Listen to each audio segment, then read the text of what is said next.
That's kind of how I feel, Gabriel. This is going to be the last video that I do for the series. As I mentioned, I would like to do a 100% playthrough of this, getting all the points, just to see what I missed. I don't like this game, but I think it is interesting enough that I want to take another look and just see what I missed. I don't think it's really going to change my opinion because I haven't done all of my prep work on this, but reading what I need to do at the start of one of the particular time blocks has not put me in a good mood. But yeah, what I'll do is, as I'm going through this, if I see something new or something that I think I don't recognize, I'll leave it in. I'll make some comments as necessary. You must. And we'll see how we go. Is there anything I should know about the town? Oh my god, this sound. Say, Jean. Hey, how you doing? My name is Knight, Gabriel Knight. And I am Emilio Baza. Emilio? Interesting name. Where are you from, anyway? The Middle East, originally. Ah. Hey, you with that tour group by any chance? I am, yes. Yes, I am. I think this conversation has changed a bit because we spoke to Mosley just in there. Well, you didn't see me do it, but I definitely spoke to him. Nice place, huh? Did you get in last night? Yes. Not too late, I hope. Not late, no. Did you drive in? A friend dropped me off. I'm not crazy about flying and owning a vehicle. Such a nuisance. I don't think that's new, but I don't recall it. Not clearly, anyway. Are you a treasure hunter, Emilio? I suppose I am, but riches can be measured in many ways. Well, that's true enough. So what do you think the treasure is? Oh, I would not presume to say, Mr. Knight. At least, not out loud. I have done a little bit of research, but again, not enough. Apparently he is the Wandering Jew. And he's been around since Jesus' day. He's basically immortal. He does not have fingerprints because they've worn off over the years. We've shaken his hand so he knows who we are. I find it curious though that he's chosen us, or... I assume he does have the power of foresight because he does mention that at the end of the game. I'm spoiling the entire game right here. But he does say also at the end of the game, hey, I'm not going to predict the outcome. I'm just going to help Gabriel and Grace. A very mysterious character.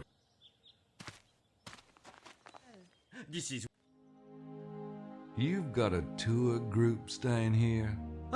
They filled the hotel. We have only the 7 rooms and they have taken every room but your room, monsieur. If I might say, monsieur is most fortunate to get his room. Particularly since he did not make the reservation, n'est-ce pas? Oh yeah, I'm lucky as all get out. Right, so why does Mosley have the broom closet? Why didn't Mosley get our room? Is he just paying for a very cheap room? San Grial. Holy Grail. San Grial. Wasn't that what the 2 men on the train said? Why would they be talking about the Holy Grail? And what does the Grail have to do with Rennes-le-Château? We're never getting inside that bookstore. That was such troll. It's a bookstore. Gabriel's a writer. We should be able to go in there at some point. No, they weren't talking about Sangreal on the train. They were talking about Sangreal. Holy blood.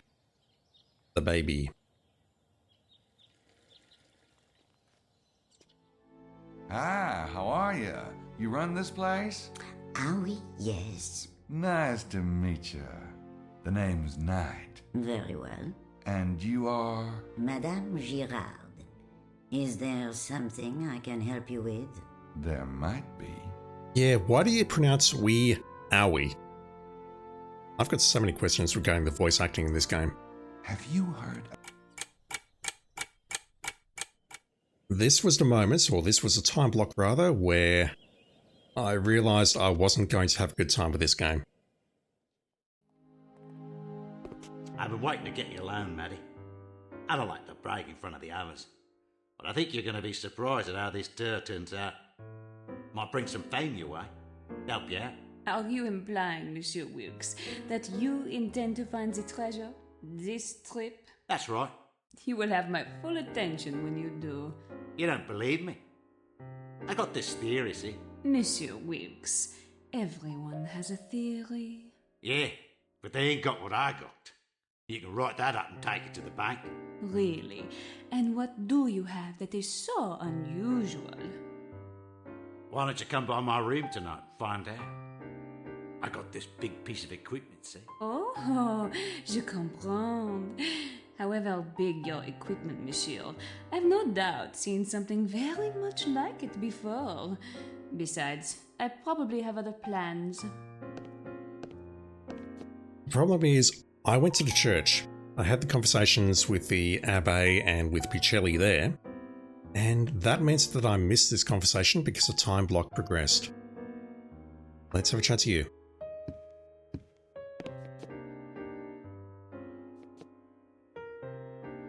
Hi, I don't think we've met. I'm Gabriel Knight. Knight, eh? Wilkes is the name. John Wilkes. Australian? That's right. And you're a Yank. If you mean American, yeah.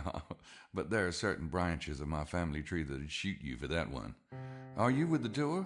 Yeah, I'm with the tour. Look, I'm all for being friendly like, but my lunch is getting cold.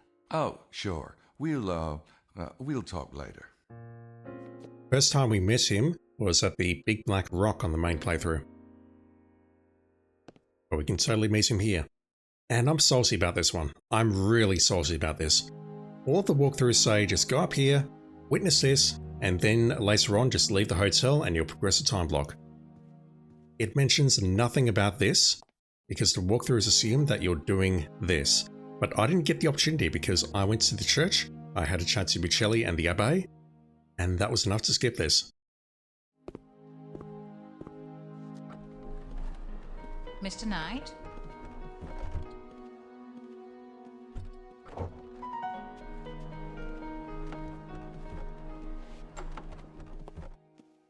There you are, ladies. I greatly appreciate your understanding.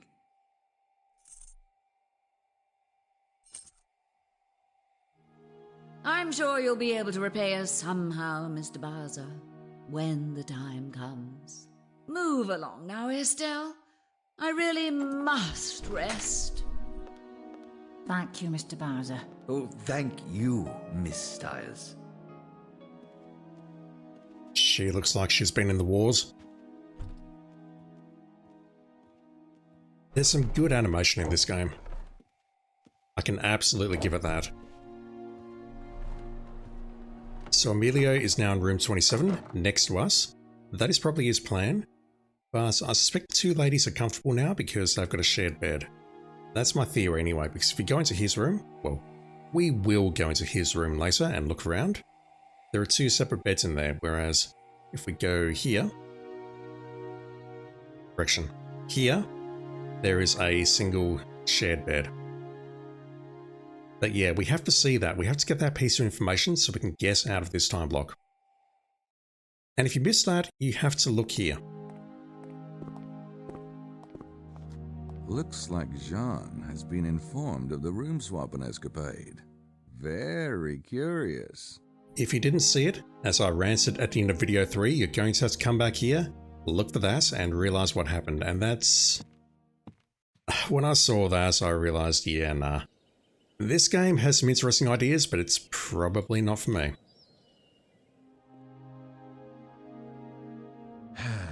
Chi è colpevole di questo sacrilegio? May I be of service, monsieur? Par ce signe tu le vaincras? Could you tell me what is meant by this? It means, by this sign shall you conquer it. It. What is it? The proper phrase is par ce signe tu vaincras. By this sign shall you conquer, meaning naturally the sign of the cross. I am aware that there's been a slight modification, yes. To what end? What is the it to which the words refer? Monsieur, the Abbé Saunière designed this statue. What he meant by this, or by any of the decorations in the church, we can only surmise. I see. If that is your answer, then you cannot be of service to me. Good day. Monsieur? We know now from the ending that Picelli is from the Vatican, which probably explains why he's so knowledgeable about this stuff.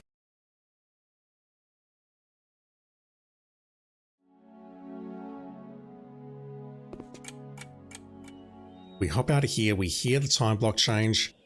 I'm still salty about that, I really am. The manual does say, and I might hack it in here, that you should actually go back, load your game, and take the time to look at the mid-time block changes, just to make sure you didn't miss anything. But honestly, I don't really like that game design if I'm being blunt.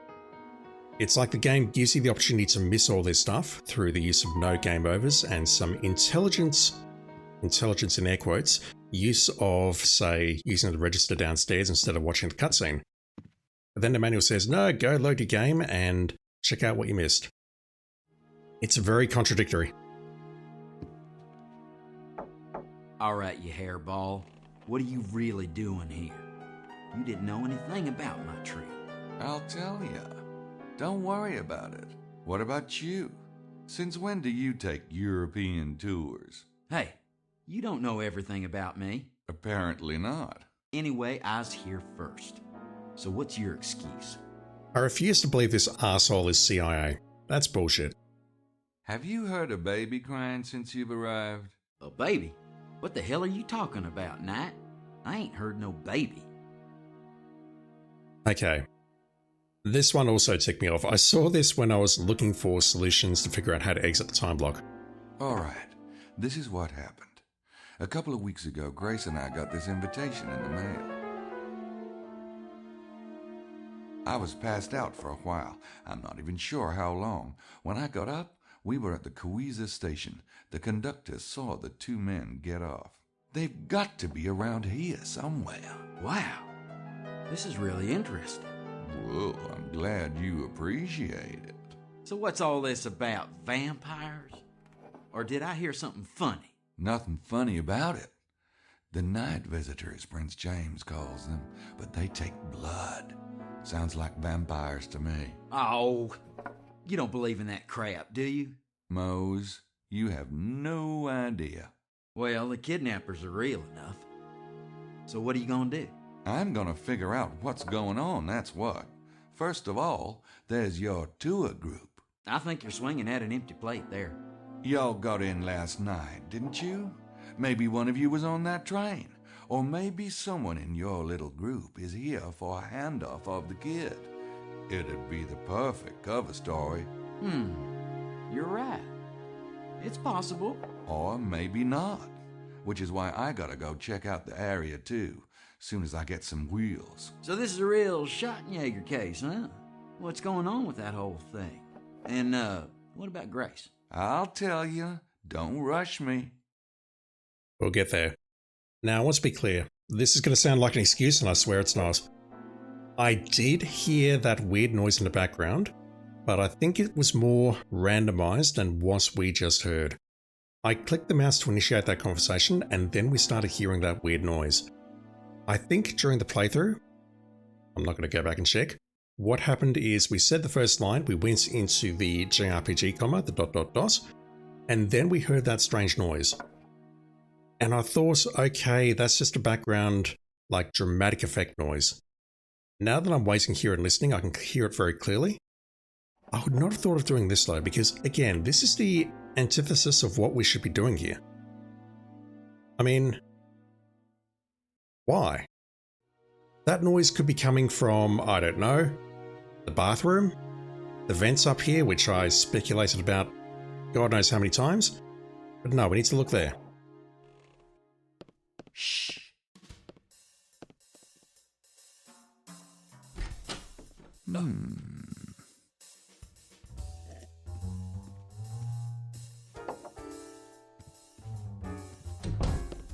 What are you doing?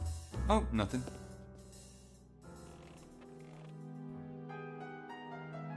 And I mean, that's just Gainesville Falls. We saw something very useful there.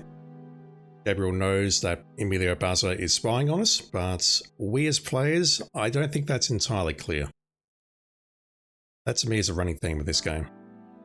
Alright, let me exhaust these conversations, grab that tumbler, and get out of here.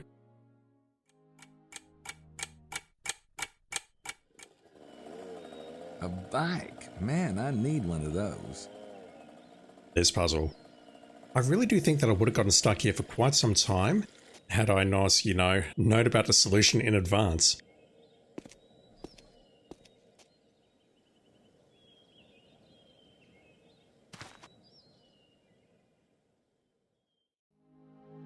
These two are here. I think I tried talking to them on the main playthrough, but we have a subject to speak about now.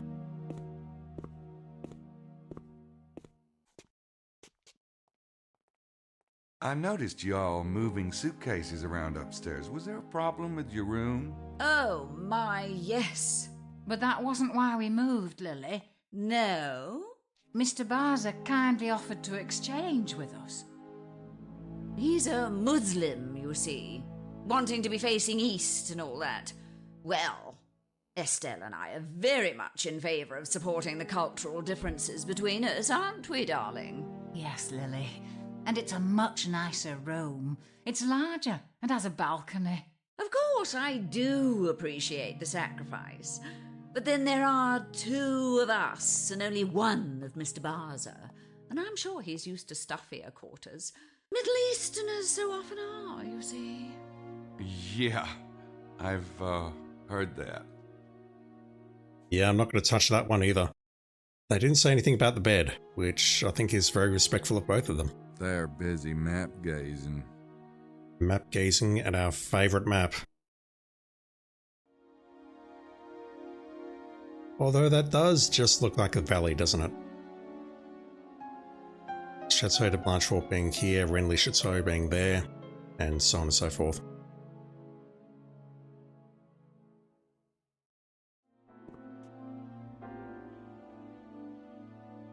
Want one of these, Mose? Sure.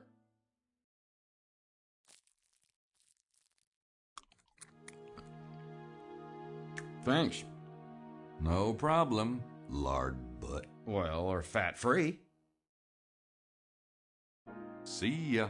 Yeah, get out of here, you wanker. They might be fat-free, but they are loaded with sugar. We don't get any points for that, but we do learn through that action that he does like these candies. That said, I was able to guess that without needing to see that.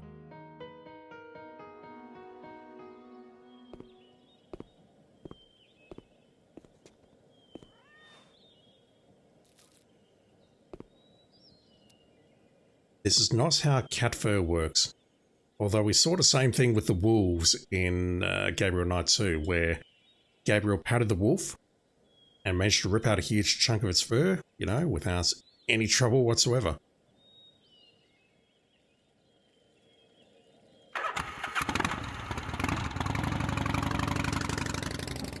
So, I want to sharply criticize the game here. We're going to get new locations very shortly. In particular, we're going to start at L'Hermitage. You can see here there's a couple of locations on the map. Train station. They all highlight, and you can go there. And as new locations appear, they highlight. I noticed from the very start, this thing here. I definitely hovered over it, so I hovered over the entire map, and that does nothing.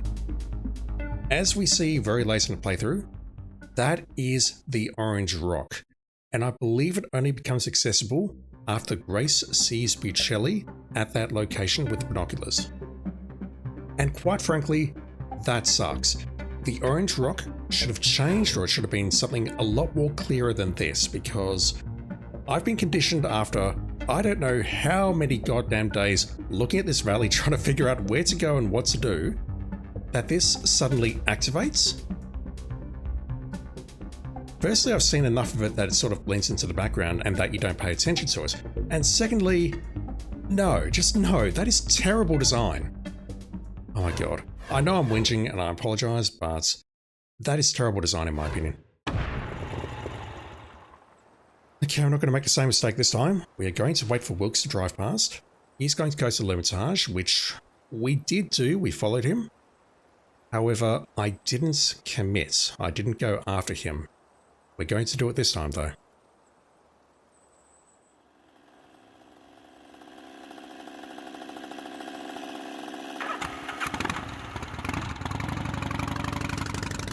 He pulled off at a little parking lot. A new place. It lights up! As opposed to, you know, that thing. Oh my god, I'm so mad. And now that I know that we can do this, we should do this at the first available opportunity. Take down his license plate. Wilkes is here doing something with that machine of his. Probably some high-tech version of a water dowser, and probably useless. You'd be wrong on all of those accounts, Gabriel. You mentioned a big piece of equipment, though. It's an Australian, they're all big.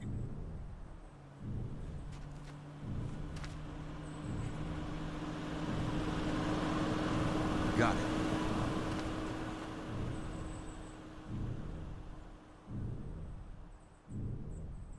There goes that tour bus.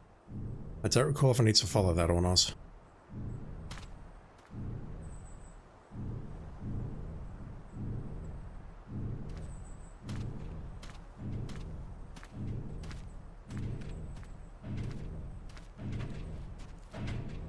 Hey, Wilkes, how's it going? Beachy. What are you doing out here? Just taking in the sights. L'Ermitage. Cute. Yeah, right.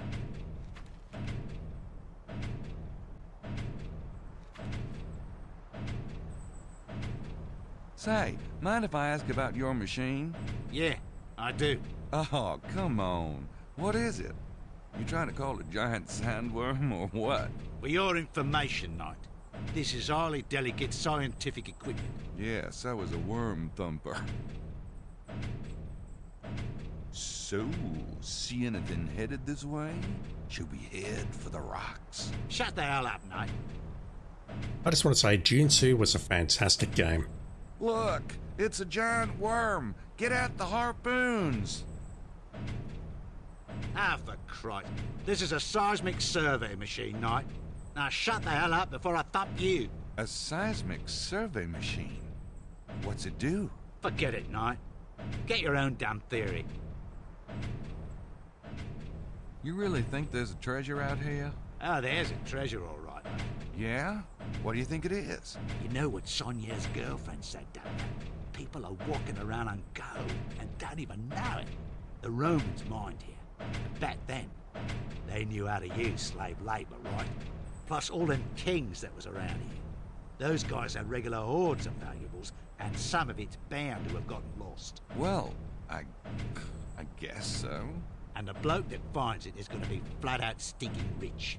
I'll tell you a secret, mate. That bloke is going to be me. It's going to get you killed. So, you don't think the treasure's related to the Grail? Holy Grail.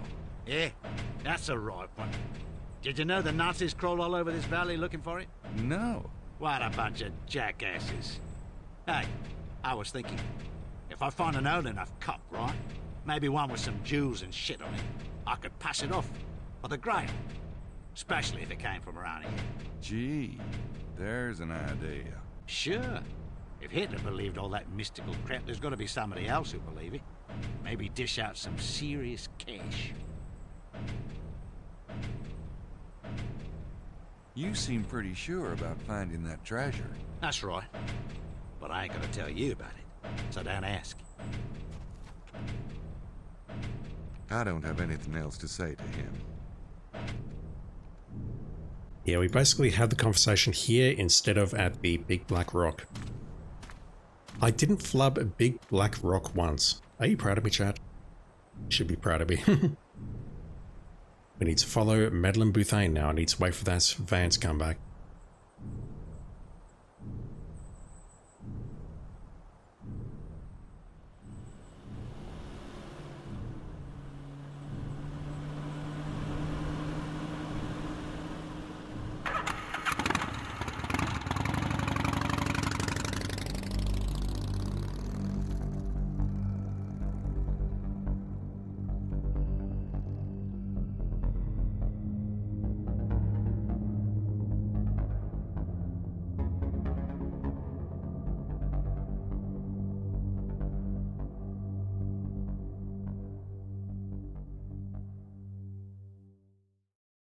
She stopped at a place called Coombs Sword. Two new places, they both highlight. Just saying! We look over here at Renly Chateau, we can see Picelli, but that's not terribly important apparently. We just need to look down at Coombs Sword, wherever it is. That's the Orange Rock. Let me just make this clear. I've seen the orange rock now. Grace is going to see Buccelli here much, much later. That's Coom's sword down there. We look down here and we can see... Where are they? That's Butane. I don't know if we need to see Mosley first at La Homomors, however you pronounce that.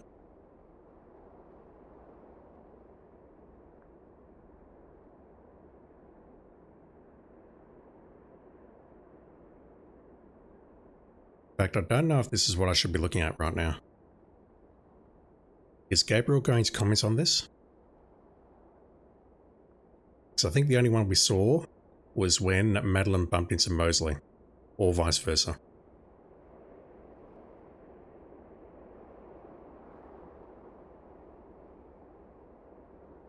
This is worth points apparently though.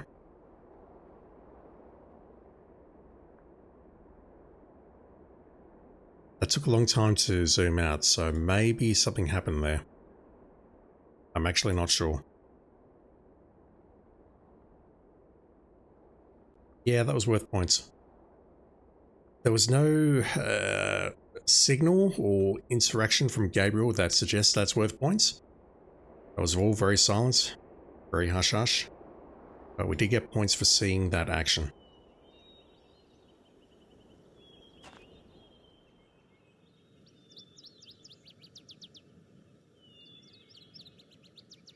I don't get it. If the CIA are looking for the manuscript, why is he doing this? Is he just playing along, having fun?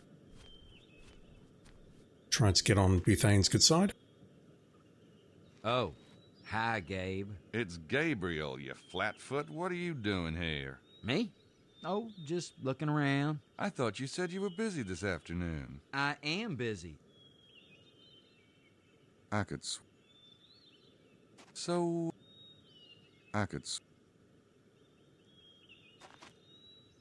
I saw your moped in the parking lot. Nice bike. You know, go to hell. Somebody in the group screwed up, or the moped guy screwed up. I don't know. Anyway, he had me checked off his list. Can you believe it? I was lucky to get anything. I'm gonna have a word with Madeline about it. Oh, you should. Really. You shouldn't have to put up with that. Tell me about it. So, what are you driving? Oh, one of the bigger bikes. It's a little rough. Yeah, goddamn small towns. He's from the CIA and he never figures out what we did. Technically though, what he's saying is untrue. We are not part of the tour group, so you know, wasn't us. ASD 257K. We can make a note of this, as well as Emilio's one in just a moment. Got it.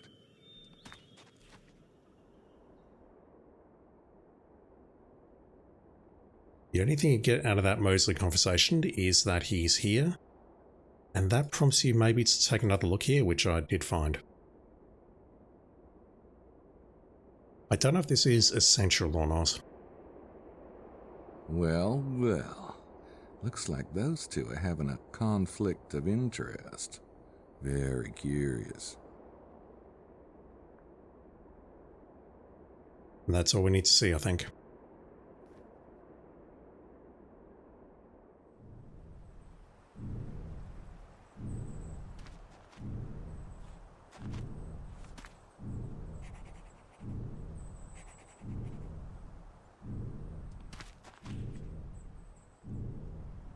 And over on the left here was the first time that I met Wilkes on the main playthrough.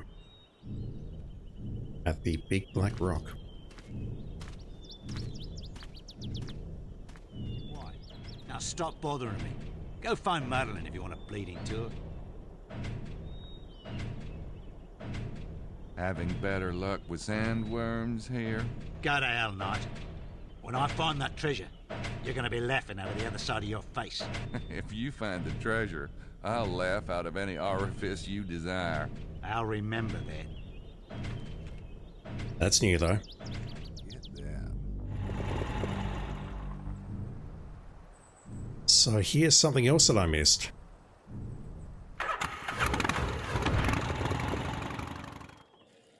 Let's go to the church. This is such a frustrating game that there's so many optional things here, and they all seem like they're sort of really building up towards this great mystery, and it's all very important, and this is all very important knowledge that we should know.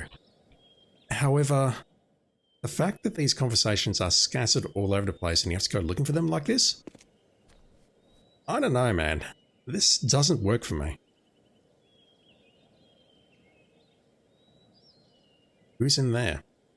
Well, we know who that is, but what are they doing, and why are you touching the Abbé? That window is in the Abbé's office.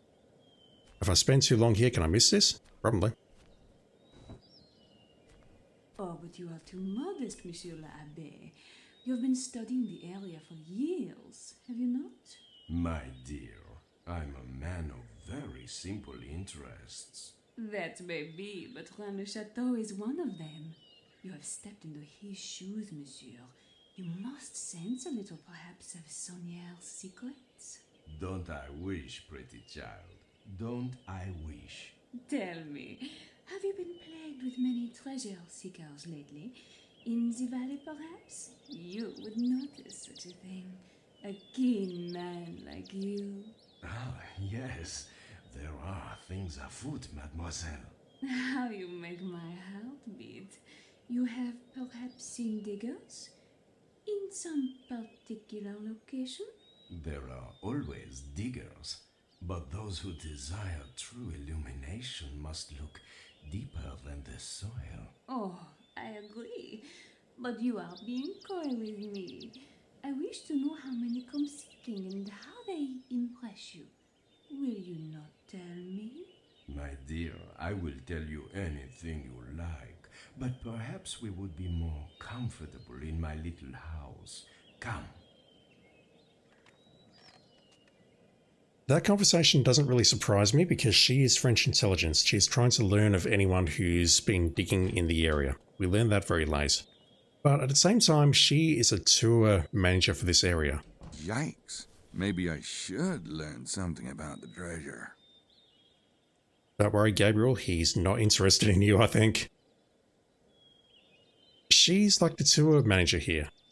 She runs tours. Surely they already know each other, and surely they've had this conversation, I don't know, 7 or 8 times before. Am I overthinking that?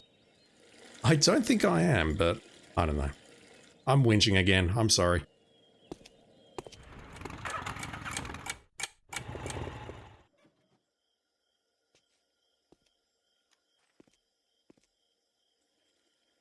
Alright, so we can apparently grab this now.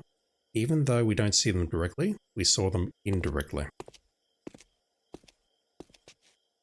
We don't have to wait until much later when they're at their dig size.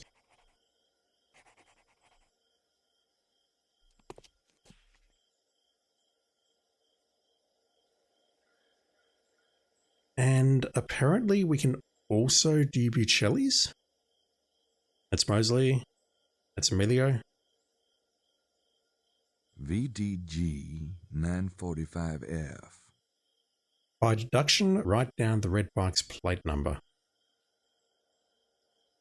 I'm not sure who's driving that one.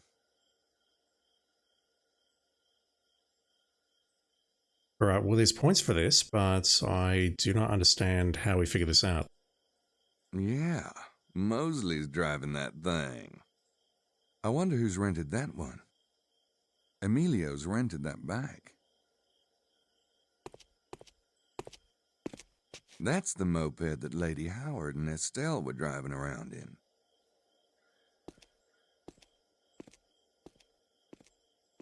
I believe that's Wilkes' bike.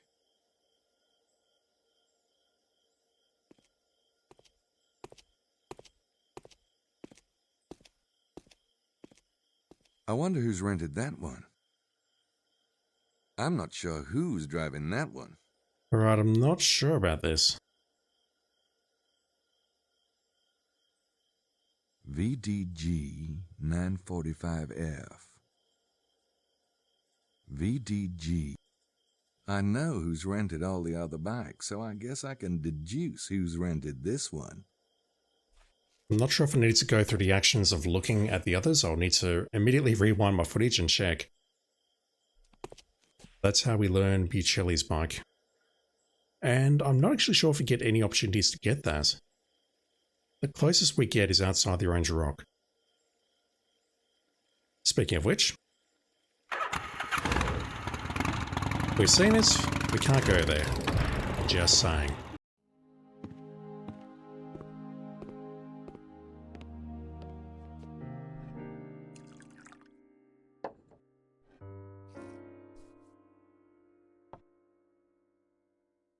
So, Bocelli, did you have a productive day? It was relaxing, Mr. Wilkes. Relaxing? You must not be looking for treasure then. Nothing relaxing about that. Si, certo. I am a scholar, not a hunter of fortune. Glad to hear it. There's too many damn snoops around here. Are there? Why, who do you mean? Hell, why don't you join me if we're going to talk? I hate eating alone. I don't know where the hell the women are. Very well.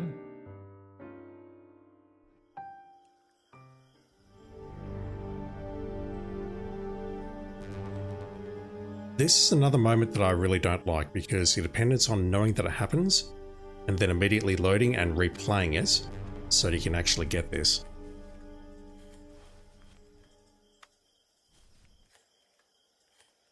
I think it's one of the first interesting ideas that the game has with its evidence and whatnot, and it sort of flubs it. Allô? C'est Arnaud à l'appareil.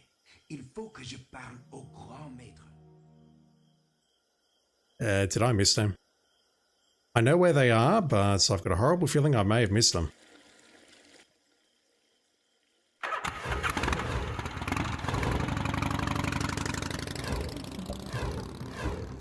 Do I need to stop here maybe and follow them? I mean, it's directly next to Larry Chess's house or Larry Sinclair's house, so they won't have far to drive. Also, as always, we look like we're standing out so much against this night sky in this lovely white shirt. So I have messed this up. I should have gone and followed them immediately, but I did not. Have I potentially missed this? I have not. They drove into the Larry Chester driveway. Weird. Very weird. I could pull into the driveway, but that's probably not the best idea. Alright, so let's go back to where we just were a moment ago. We've got the right number of points there, so that's all good. I've not missed anything.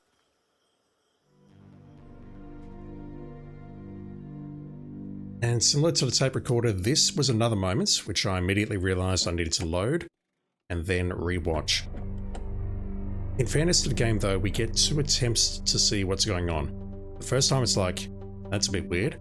And then the second time it's like, you should really be paying attention to this and making notes. Also, once again, this music.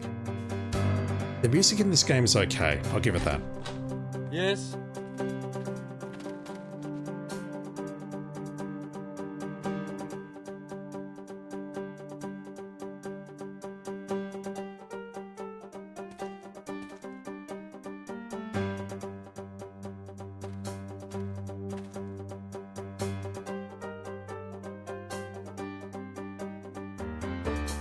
Once again, it's decent animation. By what I think are good 1999 standards anyway. You shouldn't be here. We don't have a choice.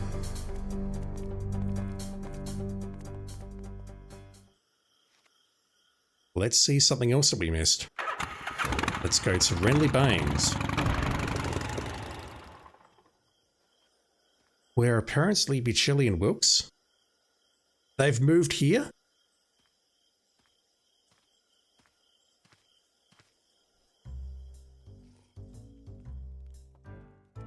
I don't know why they're making a late night excursion out here when they were just in the dining room, but okay.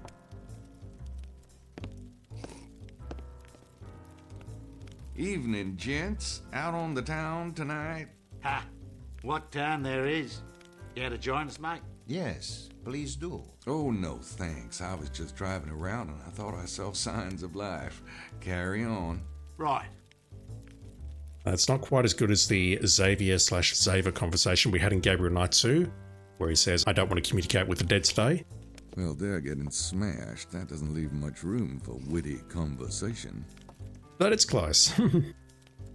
I do wonder if maybe this fellow is on something or on it, and whether Wilkes lets something slip here that leads to his downfall.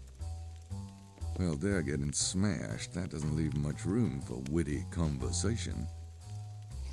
Right, we've seen that, so we can leave now. That's...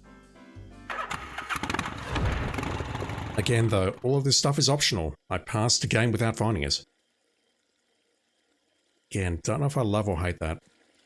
But it's interesting with a capital I, I'll give it that.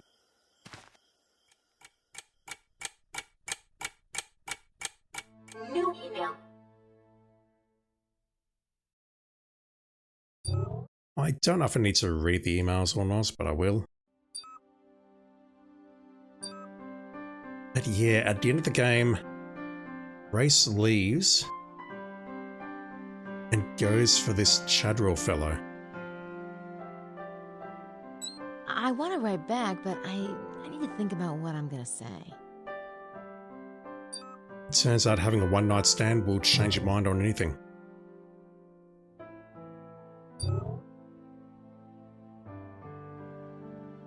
Look at the Holy Grail, we get points. We look at vampires. We get a whole bunch of stuff here, which I'm not going to read the except the Dracula again, that's not happening. Apparently we can also look at Prince James here. The House of Stuart was the Royal House of Scotland from the 14th century, blah blah blah. That's just all history. The Stuarts were ousted and replaced by the current dynasty, the Hanovers. Today the House of Stuart is active in its exile and are called the Counts of Albany or Princes of Albany. And apparently we can also look for Gabriel Knight 4. Ghosts. Ghosts are the disembodied spirits of the dead. We search for ghosts, do we get the same thing? Yeah. Scuttlebutt has it that GK4 was going to be based on ghosts. The first one was based on voodoo rituals and whatnot. Second one about werewolves. Third one about vampires. Part 4 was going to be about ghosts. It will most likely never happen unless a miracle occurs.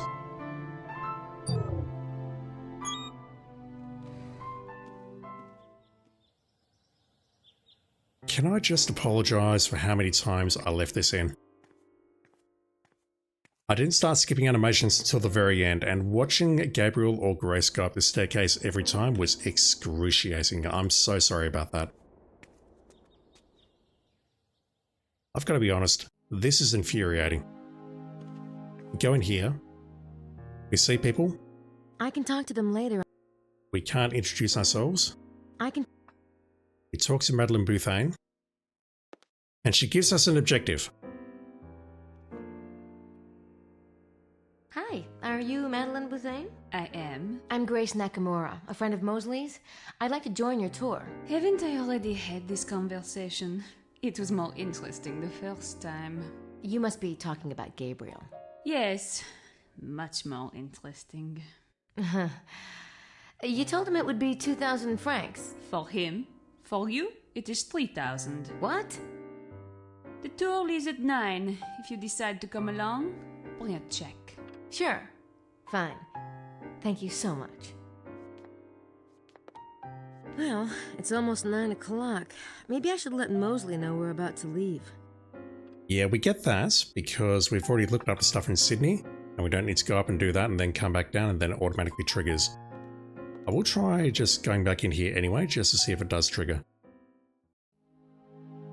But look, a huge part of what I don't like about this game, I have no idea which postcard I'm at now, let me just type in post 1 like that. A huge part of what I don't like about this game is that your objectives are not clear. And this is not a case of me saying, hey, you need an arrow pointing you to the correct direction at all times. During those first couple of days, I literally had no idea what to do or how to progress. And what's happened now is we've been given a very clear objective there. We need to find a 3,000 franc check. Do we have one on us? Most likely not. Let's go outside and find a bank or something and get that. And it turns out that's completely meaningless. That's nothing. Okay, the tour won't actually start until we bug Mosley. That was also something we did not see in the first playthrough, so I hadn't done my research in Sydney. Mose, it's time for the tour. I'll be down in a sec. Well, so I totally didn't pick up until very late that Mosley has a thing for Grace. That is absolutely something I did not realise. And now we've seen this, and Mosley comes in late. It is time to start. Follow me, s'il vous plaît.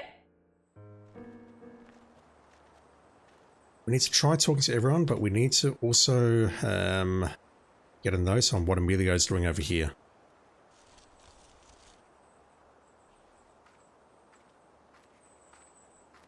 Emilio wrote something in the dirt. I met him last night. His name's Emilio Baza. He's doodling or something. He looks preoccupied. Can we actually note this? I didn't need to note it to get some into Sydney. Oh wow, we can. What the hell?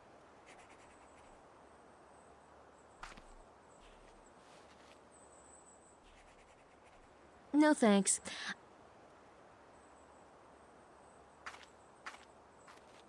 Hey, Mose. Hey, Grace. Fun times, huh? Sure. Great. I think I might have missed that, but it looks like this first part is just time. We just need to wait, and eventually everyone will move on. They're busy. No thanks. I should find out more about that painting. Oh, do not get me started about that painting.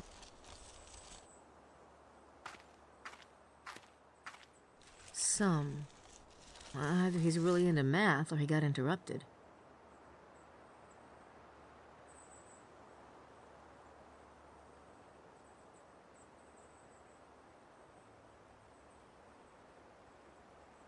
Nothing?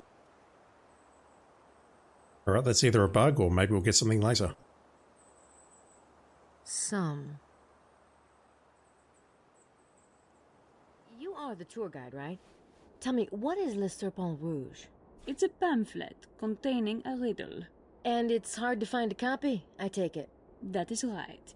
It was deposited into la Bibliothèque Nationale in Paris. According to French law, every written document must be deposited. But then it disappeared. The rumor is that the authors who wrote the riddle died mysteriously. Apparently this is not true. You can find copies of it online, and what's been used in the game is not an exact one-to-one copy. They've embellished it a bit or changed things, but the fact they've done this at all I think is somewhat impressive. Or interesting, at least. There's that word again. Good morning, Mr. Wilkes. Call me John, love. You're here with that American, eh? Yeah, it's... Watch and learn. You know, I'm not exactly with Mr. Knight. Ah, it's like that, is it? That's right. I've heard you have some interesting equipment. You bet, doll. You know, I've never had me an Asian girl before. Oh. You don't know what you're missing. Maybe we should get together later. You can show me. Sure. You bet. Later. Ugh. I think Grace would fold under questioning just quietly.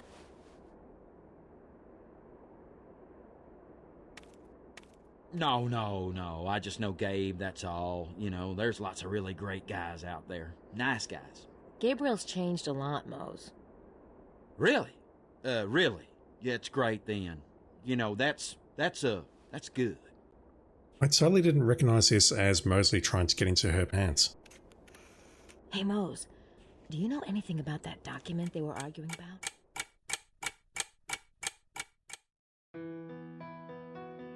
Alright, before we stalk Roxanne, we can log some evidence.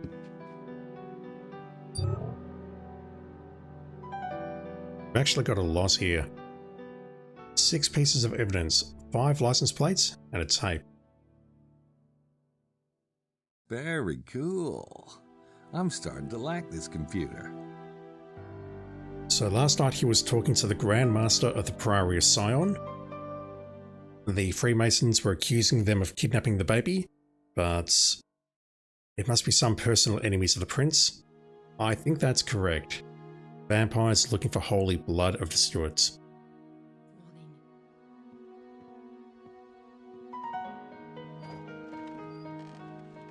It's not lost on me that I think the video with the most views in this series was the one where I used French Maid as the thumbnail. I know who I am. I know who you are. I hate all of us. Apparently if we use these ropes, we lose 2 points. Whereas if we go down to Jean and speak to him about the kitchen, we get 2 points. Emilio's room. Apparently this is worth no points. Stealing something like that would be kind of missing the point, wouldn't it? 'Tis one true love. I should try to get some prints off this stuff. And that ticks me off. The game is very explicit to start with about getting prints. And then it disappears. We see it at the end of this time block in the Abbe's office, and there's a bunch of fingerprints we can grab elsewhere as well, but the game doesn't tell us this. It's like the game's saying, figure it out yourself. So I'm going to, give you all these hints to start with and set unreasonable expectations. No prints. Strange. With that glass plate, there should have been prints. But again, I'm whinging. The trick here is that Emilio doesn't have fingerprints because they've worn off. After all the years, they have literally worn off. I think the only thing we can get here is this shawl. Which, I mean, if he's a morsel, then this must be a morsel as well. There's something under the pillow. It's a piece of cloth. What would I do with a piece of fabric? It obviously means a lot to the guy, or he wouldn't have it under his pillow. Hey, Jean, dude. I am feeling a bit peckish. Oh, I am so sorry. I will telephone the... We get 2 points for making the cook potentially miss her hip therapy.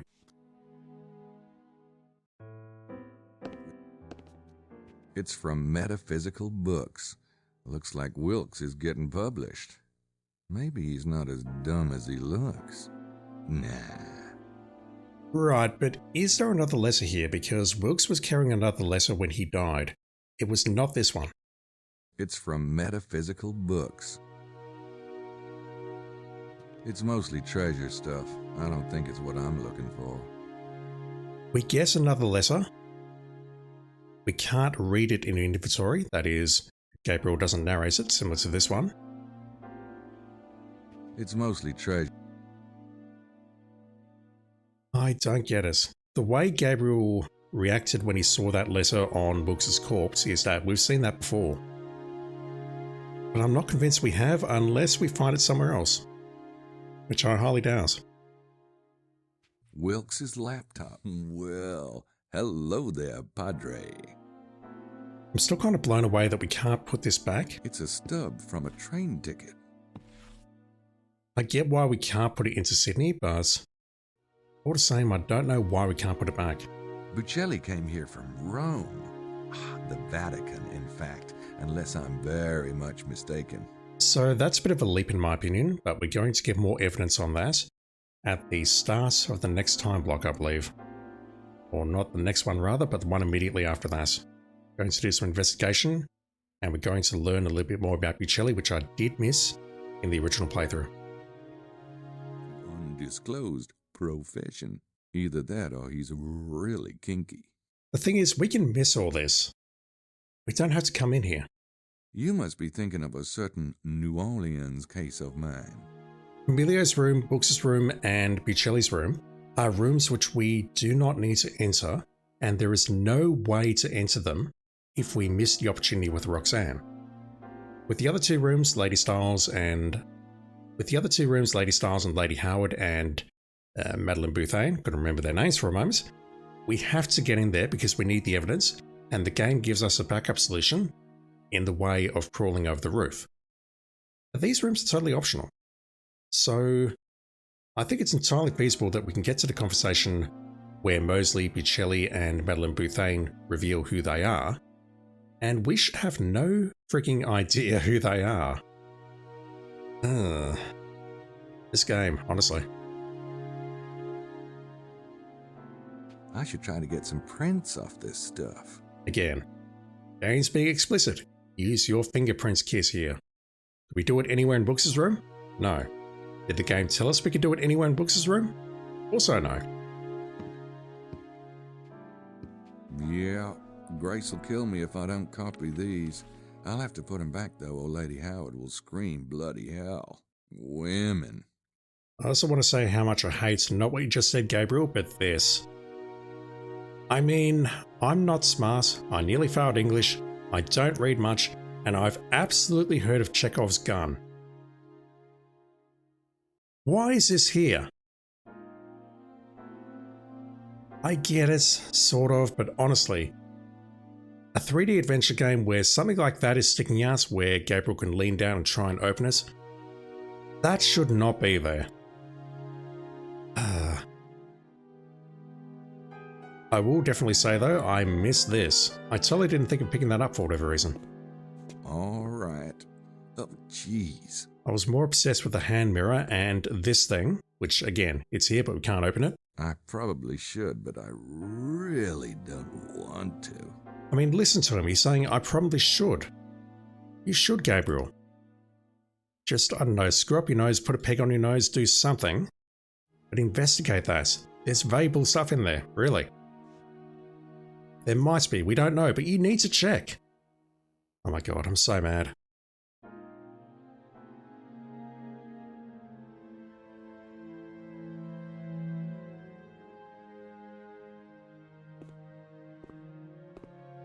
This one was remarkably well hidden, and again, this is an essential action to complete the time block because I'd done everything else.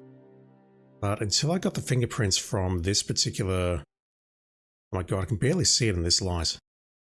Can I even see it in this light? Yeah, I have to examine that.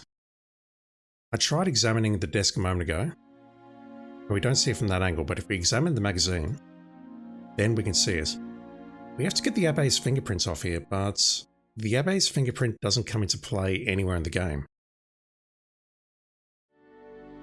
I can't exactly read it, but it appears to be about the European Union.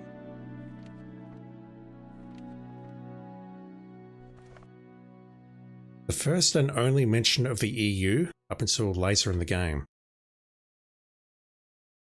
I better close everything.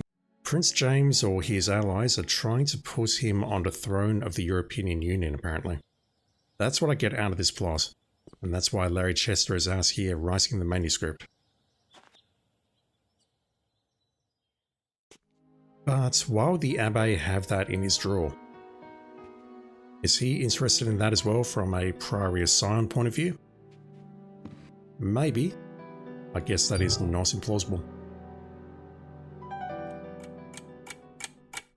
Alright, this one should be a fun one because there was a ton of stuff here that I missed. I went in there for a moment and then backed out. I didn't chat to anyone. Instead, I just went into the mansion or the manor or whatever it is. What would you call that? I suppose the correct word is chateau, but I think of that as like a mansion. Or a very large house. Either way, I went in there immediately. I didn't go into here and have a few conversations. I'll be doing that. And I also totally missed a puzzle in there. I somehow managed to bypass it, which seems like a bug. But we'll see it in just a moment, I guess. What did I miss in here? Is Monsieur Montreux not joining us? Not that I know of, mademoiselle, but I'll let him know you are here. Hey, I saved you a seat. Ah, merci. You are such the gentleman, Monsieur Mosley. But I am keeping my eye on you. You better not go back you know where and do you know what? Huh? Oh, we are playing dumb, are we? You know I can wiggle it out of you. Well, have some wine, Madeline. I'm sure she's talking about doing research on the treasure or something, but my mind immediately goes to the gusser. He's going back to his room at the hotel to do naughty things in there. Let's have a look around here, because I didn't explore this place at all. The points that we get, we just need to talk to this guy. But I can look around, maybe chat to this creepy ass fellow.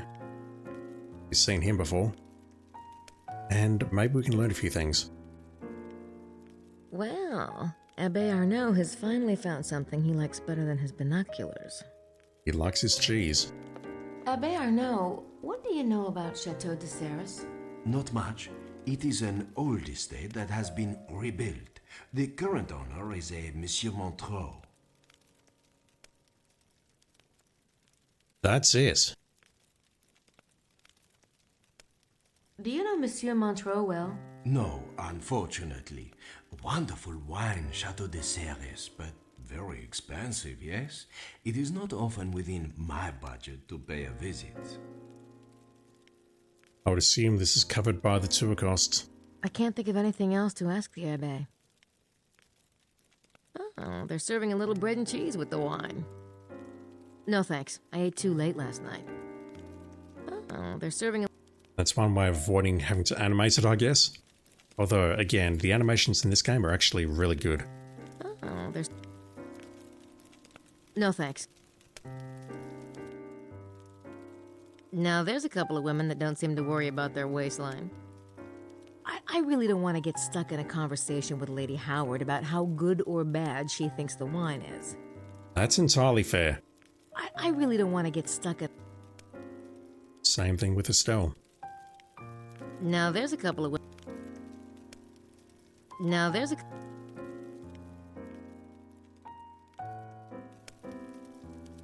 Gee, if Madeline sat a little closer to the fire, we could see how flammable her hairspray is. Oh man, Grace really does not like her. That animated gif though.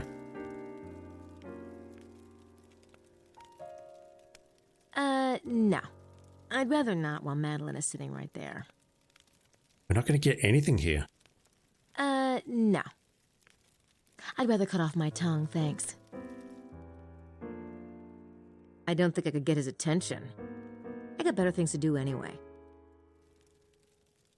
The Abbe says the wine here is quite well known. What about this creepy-ass bartender? He's kinda cute.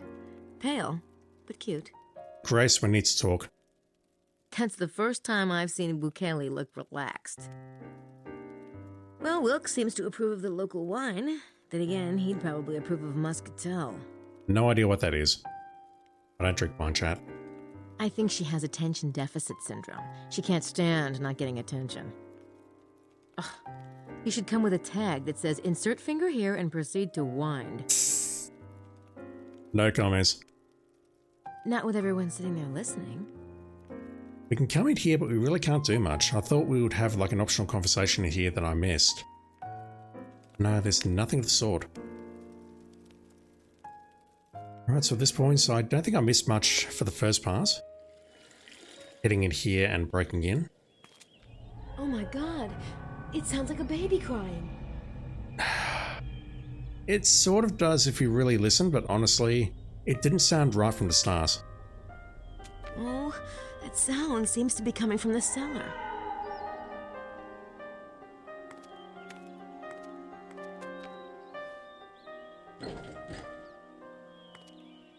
Nope.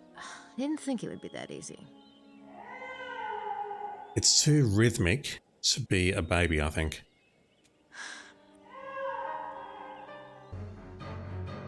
I really don't know what happens, and I kind of don't want to find out if we get caught. Like, we get kicked out, I saw that much, but can we then break in exactly the same way again? Does that work? I'm not sure. I don't have a recent save, so I'm not going to check right now. Look at the guide. If Montreux finds you, you'll be removed from the attic and the cellar door will be unlocked.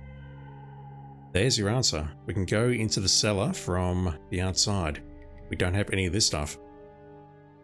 Wonder what these symbols mean. I've never. Alright, let's go down here and let's see everything that I missed. So I found pretty quickly that we could move the chair. I realized at the start of the next video, whenever it was, that I missed the eye, and basically I clicked that by accident. I immediately ended the video once it went down there, but then I just did some random clicking up here, and yeah, I realized that we can just click it here like that. It was completely accidental. Oh, wow. I have no idea what that might mean. That is bizarre. It's part man, part grail. Alright, so apparently we can open one of these drawers. I thought I tried that. No, it's in the center there. Also, that button. This desk looks really old, like something out of Dickens. I don't think I saw that Dickens line. This desk looks really old. I recall looking at the books. I have no idea what it says. French dictionaries and something. Old, too. French dictionary. Why bother? Why bother? It doesn't look relevant enough to steal. I think I saw all that. Is this a drawer here? It is. I missed that.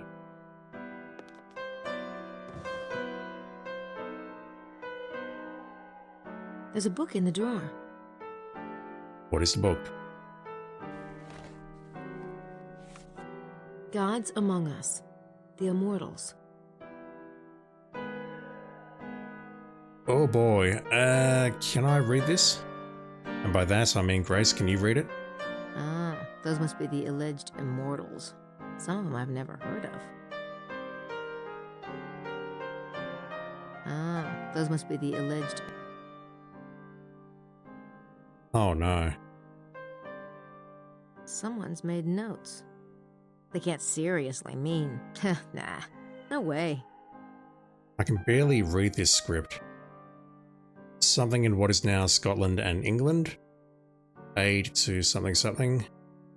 Please when... no, I mean this is history very clearly. Believed to be in India during this period. Are they talking about Emilio here? Foreign fellow fitting description, lived there for 2 months and worked for a local rancher. Was said to practice horse...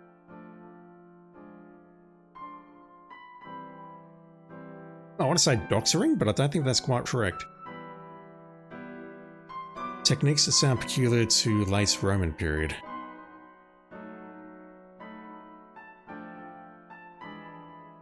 That's the only page.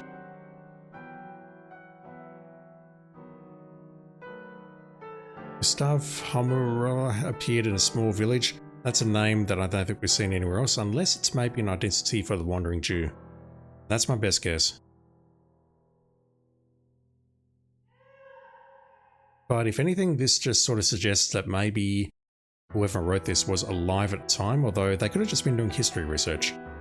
You don't know that. What a bunch of nonsense. Much like, you know. One moment. Let me just open that up again.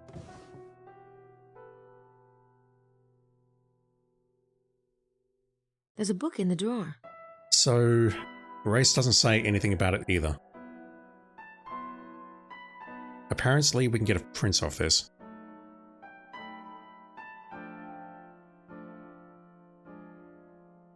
Yes, there's a print on the cover. This reminds me a little bit of Police Quest 2, where we could actually destroy evidence by looking at stuff before we dusted it for prints. Wouldn't that be a delightful little troll? Read the book, there are strange writings inside. Alright, the other thing I missed. My sequence broke this puzzle. I did not see this at all on either my replay or the first time through. There is a button down here. That's way too obscure. Reminds me of the binoculars all over again. Ah. I don't suppose that's in the cameras here anywhere.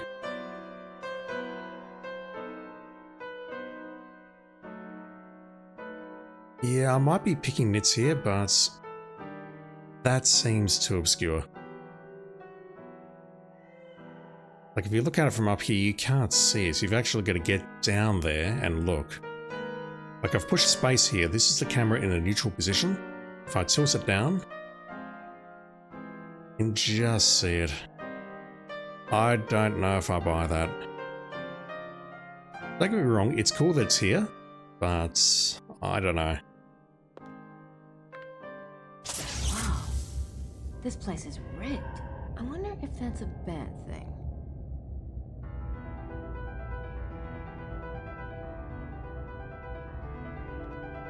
Can we cross the lasers? Where are we? That's cool. The laser breaks when we walk through it. That's really cool. Something tells me that's not just an artistic statement. I think that's what Grace said before they were activated as well. How many points are we at? That looks correct, so we need to turn each one to, I believe it's... I thought it was to the right. I thought that worked. Guide says to do it to the left, but I think to the right works as well. Those are some very polygonal lasers. But yeah, I had the right idea. We need to turn these to make a pentagram. It's just that we couldn't actually see the pentagram because I didn't activate the lasers. And you saw what happened when I moved the last laser into position here. Are they not in position now? No, I just need to turn this one to the right. As soon as I turned that one to the right, we lost the options to turn them left and right, and we were able to exit down here.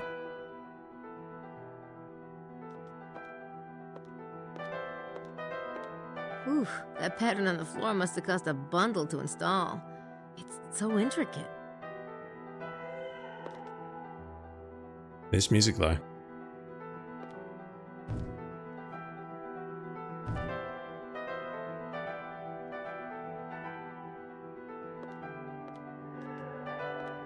Gee, that worked. I better not go out that way. Someone would see me for sure. Which one do I need to turn? It is this one directly behind me.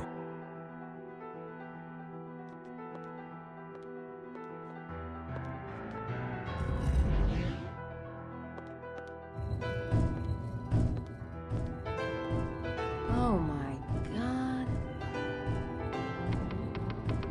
Very intricate indeed, and we did not see that on the original playthrough. That's great! I think. We managed to bypass it, and honestly, the fact that we could bypass this seems like a bug. But it totally worked. You saw me do it twice.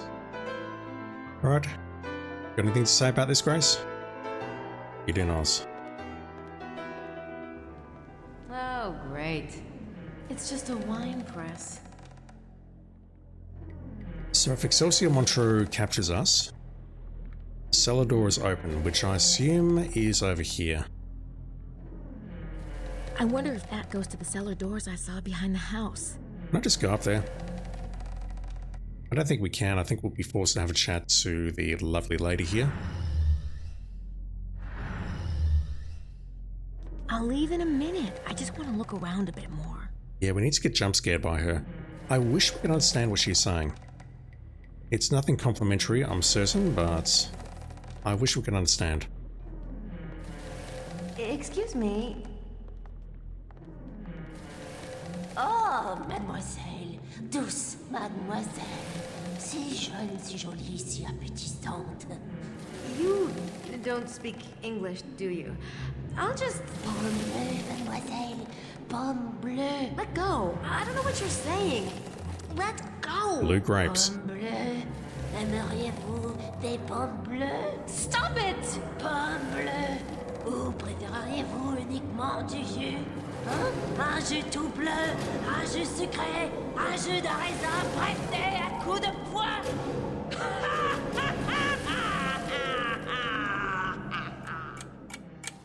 Alright, Alright, our 2 men are dead, and I'm leaving this part in as well because when I saw this in the walkthrough, I'm like, I need to have a whinge about this as well.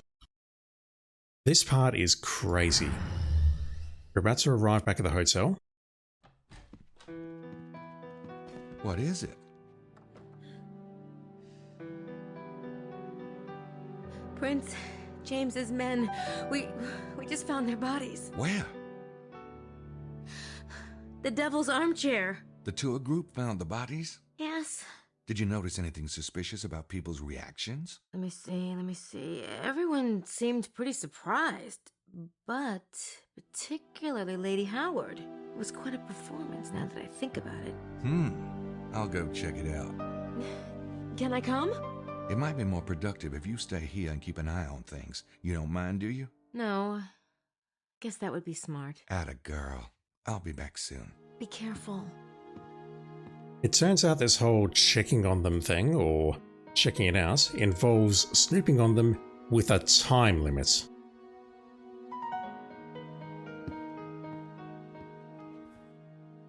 Ils avaient les gorges tranchées. Non, je n'ai vu aussi une trace de sang. Je n'en ai aucune idée. Vraiment aucune idée. D'accord, c'est bon. Au revoir. She's talking to somebody, probably on his cell phone, but she's being pretty quiet about it. I can't make it out. It's also in French. Lady Howard, Estelle? What are you really thinking? No, I can't help it. You don't understand how sensitive I am. No one understands. Just try to put it out of your mind. Am I a stone that I feel nothing? Or a director, perhaps? No, I'm an artist. I have trained myself for years to empathize, Estelle. Empathize. It's a gift, I tell you. I understand. No, you don't. The pain. I feel it right here. Oh, the sight of the throats, Estelle. The throats. You must calm yourself. Why don't you take a hot bath? No, I must rest. Oh, perhaps if I close my eyes. All right. Just lie still a moment.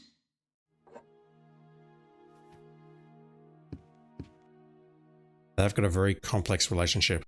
We need to go in Monsieur here. Knight? Did you hear the news most horrible? They say at the armchair they find 2 dead bodies. Oh, I shudder to think on it. Oh. It does kind of suck, doesn't it? Oh, monsieur, you so mildly are putting it. I am relieved I saw no such thing. And lucky for you, monsieur, that you stay at the hotel this morning. Uh-huh. I have a way of missing the boat. Is that all you've heard about it? Ah, who could talk of such things? The guests, I believe they are all most traumatized. Maybe not all of them.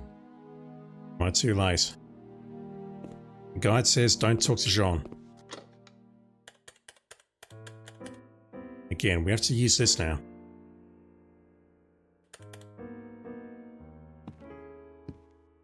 I don't know how you're supposed to figure this out. Vorrei parlare con il Ministero degli Affari Esteri. Padre Gren, sono padre Buchelli. Come stai? Bene, molto bene. Sì, sono ancora qui. Si sono verificati degli avvenimenti straordinari. Ci sono stati degli omicidi. 2 uomini. Li ho visiti proprio io, questa mattina. Non ne ho la più pallida idea, ma penso che sia importante. Non sembravano gente del posto. Non saprei. Di razza bianca, probabilmente dell'Europa. Ah, avevano la gola tagliata, ma non c'erano tracce di sangue. No, non credo proprio, ma cercherò di ottenere ulteriori informazioni. Questa è per ora la prima indicazione di attività, sia che sia anche con lei. Arrivederci, padre Gren. Recognize that part of the conversation at least. I've seen Inglourious Bastards. I need to get out of here now and speak to Wilkes before he leaves.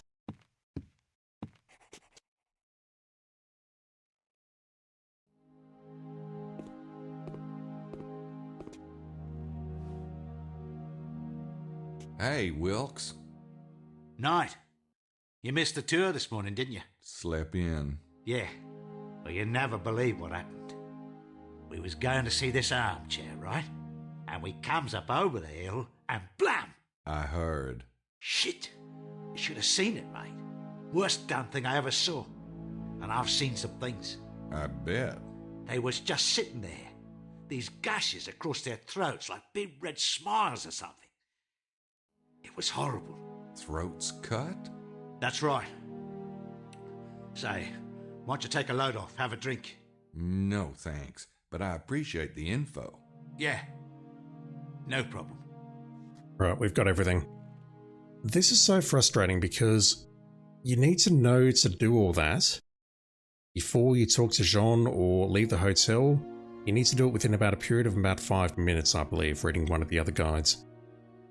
It's not like the game's established some rules where you know you've got time block changes, where things change. Like right now, for example, Bocelli is leaving. Bocelli, over here. Ciao. It was a most interesting tour, no? You said it. I needed a drink myself. Fortification. Care to join me? See, my ramparts too are a trifle crumbly at the moment. Funny how things work out. Thought today was going to be my lucky day. How's that? Oh, yes, of course. Weren't you planning to try to, como se dice, consolidate your theory today? That's right. I'm ready to go digging. Of course, I still will. But this takes the steam out of my victory a bit. It's certainly upsetting. Do you have any idea who those two men were? Not a friggin' clue. You? I'm afraid not. Well, here's to our health. Better them than us. That's thinking positively, signori. We can tell you who those men were. Thing is, if you play this normally and then you hear a ticking clock after 5 minutes, I would be okay with that. Because that indicates, yes, something's happened, and that's your clue to maybe go back and look for further opportunities. But this, figuring that out, immediately leaving Grace instead of chatting to her, chatting to Jean, maybe playing with Sydney, I don't buy any of this, really. It seems like poor design. Saying a lot about that later, I think, but yeah. Have you noticed? I don't know. Am I just being nitpicky? I know I am, but at the same time, I'm just struggling to get to grips with this game's design.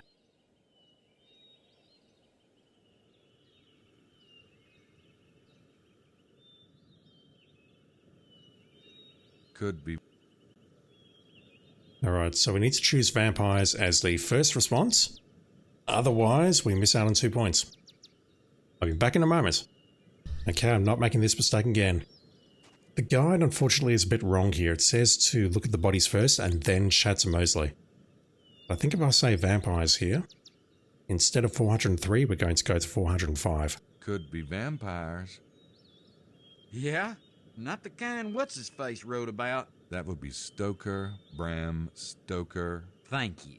Not the kind Stoker wrote about. Take a look at these guys. Yeah, look at that. We get 2 more points by choosing vampires as the first answer. There's really not much we can get here. We just need to think about their faces and look at their injuries, and that's about it. They're both completely white. That's because they've been drained like a couple of cans of tuna. Curious. I know what you're thinking. But if it was vampires, why the long gash? It'd be like trying to drink from the lip of a mixing bowl. Maybe they got really big mouths. Like you. Sure. A vampire cult founded by Mick Jagger. Oh, this all makes perfect sense to me now. Yeah. Did we see that last time? I'm not sure. They've been drained of blood. Maybe we get different conversations based on our initial choice of suspect.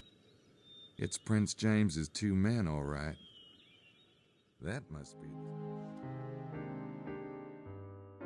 Apparently this conversation is slightly different as to whether we do it now or later. I'm not...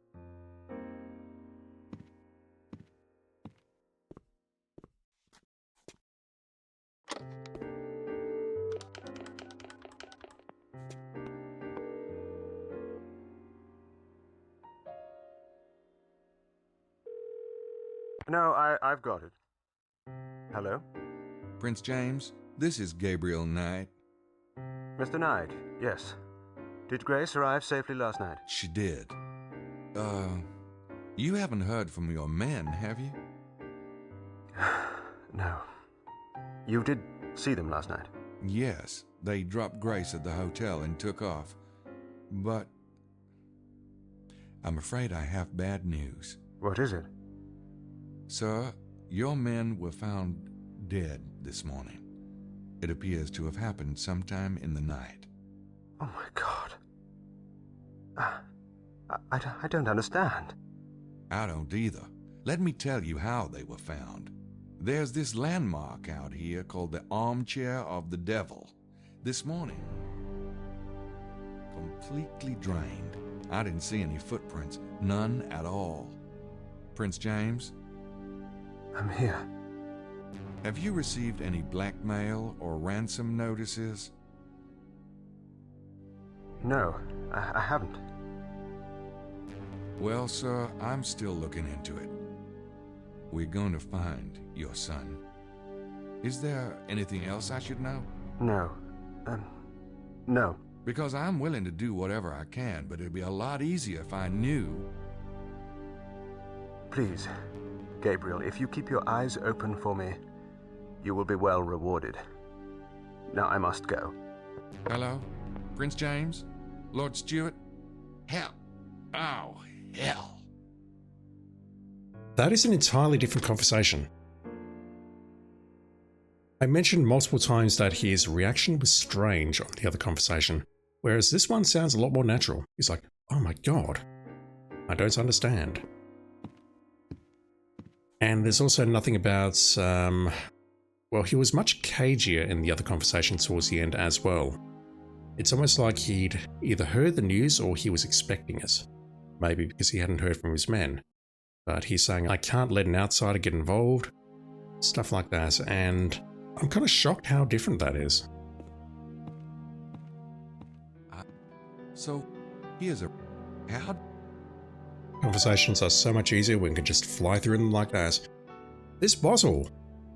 Mosley left his pop bottle.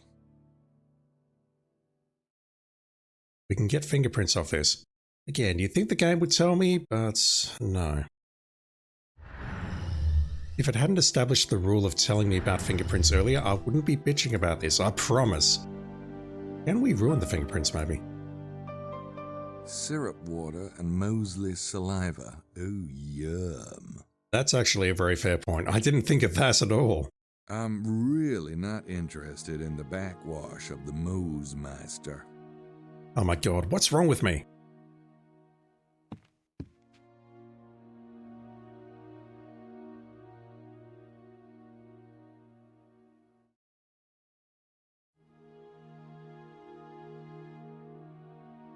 No comments on the fingerprints? Okay.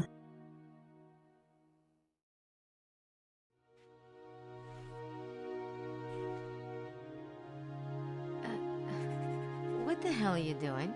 Playing harmonica. Okay, stupid question. Why are you taking Mosley's prints? The guy is about as innocent as a French dance troupe. I don't know what he's guilty of, but he's guilty of something. He's not on Sydney's suspect list. Well, gee, guess he can't be a suspect then, can he? Meaning that you can't scan that print in. Leave it on the desk and I'll add him in later. There we go. That's how he gets onto the suspect list. I didn't think for a moment that the bottle would be... what's the adjective I'm looking for? Fingerprintable? I don't think that's it. I did not think we would be able to dust that bottle with prints.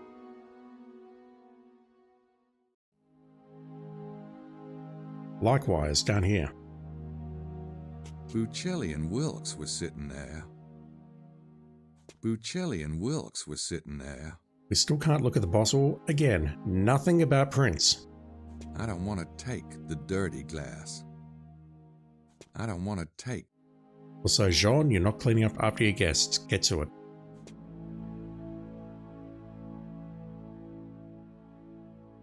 Got it.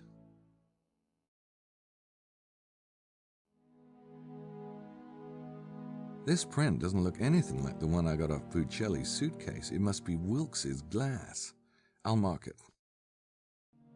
That's a pretty... I don't know about you, chat, but I've never seen any fingerprints in real life that is, like, you know what I mean. Basically, someone putting their fingerprint against glass or whatever, or looking at ink fingerprints. I would not be able to immediately identify, hey, that fingerprint doesn't look like anyone else's that I've seen in the last 5 days. Gabriel's either extremely observant or he's just making shit up. Anything here? Got it. That's Buccelli's print. It matches the one I already have. I don't need it again. I don't buy for a second that you can recognize that based on memory. Yeah, it's a tape of Buccelli talking on the phone. In Italian. That's not how you pronounce Italian. I would love to know what this said though, because this apparently is evidence that he is from the Vatican.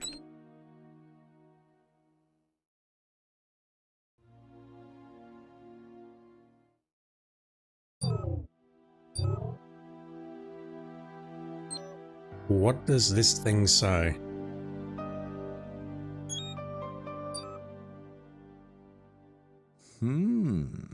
Interesting conversation. The Bureau of External Affairs, please. Father Grenner, this is Father Buccelli. How are you? Good, good. Yes, I'm still here. Something extraordinary has happened. There have been murders. 2 men. I saw them myself this morning. I have no idea. Well, it must be important. They didn't look like locals. I couldn't say. White. European, probably. Their throats were cut, but as I'm remembering, there was no blood at all. I don't believe so, but yes, I'll try to learn more. So far, this is the first sign of activity. Yes, and also with you. Goodbye, Father Grenner. Apart from identifying himself as a father, doesn't really say much about Vatican in my opinion. If you can get that conclusion from that, you're a better person than I am, or you're much cleverer than me. If you're watching this, chances are you are cleverer than me. I mean, that's just a fact. So, let's continue on. I don't believe I've missed anything else in this time block, but if not, I'll cut it in.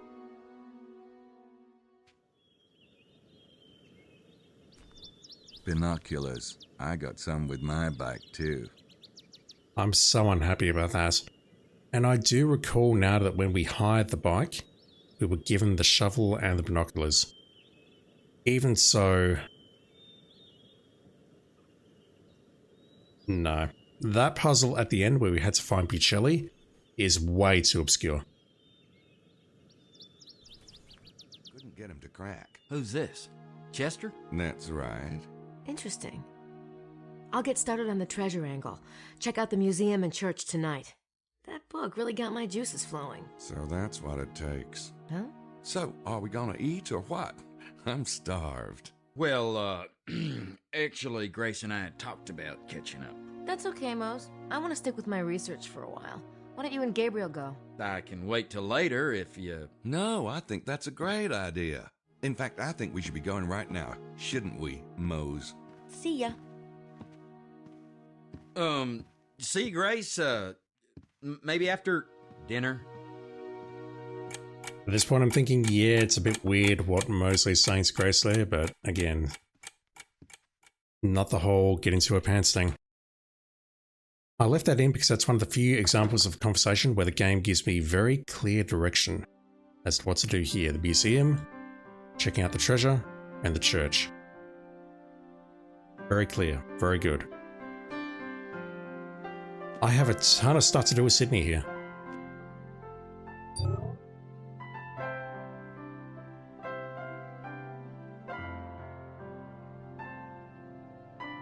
I'm sure this fingerprint belongs to Montreux, the owner of the Chateau de Serres Vineyards.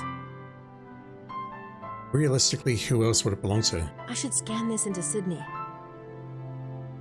So what's happened to Mosley's fingerprint? Is it in here already? We'll find out shortly, I guess.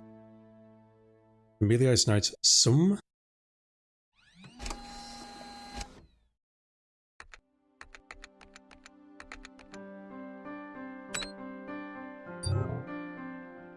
We can have this fingerprint, which I never found, in addition to these symbols.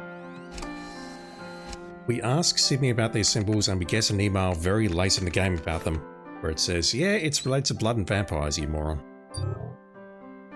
Which, honestly, I think we kind of know at that point.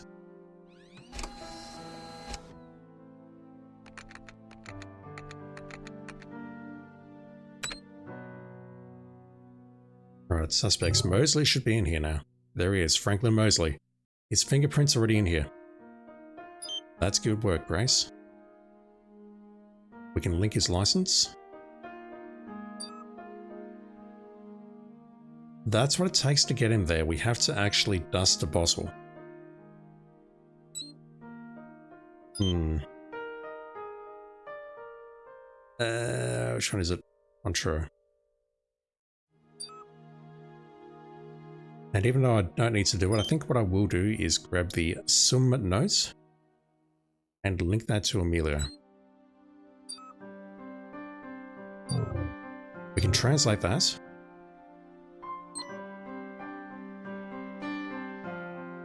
These don't need translation, do they? Yep, can't translate those, can't translate the map, can't translate the symbols, but we can totally translate this note here. What do we have on the right? We have the tapes translated, but we're able to translate this.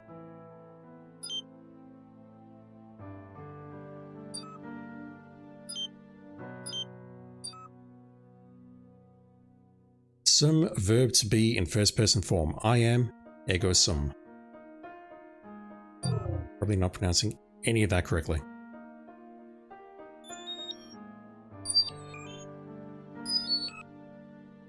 Also, that triangle. What is the point of that triangle? I didn't use that. Will I use it in this walkthrough? Stay tuned.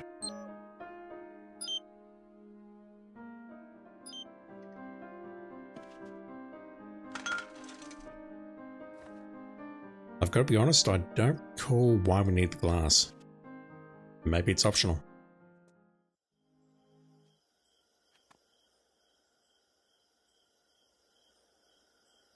Okay, so here's something else I did not think about at all. Because once again, the game doesn't make it clear. Oh my god! It's a copy of Le Serpent Rouge!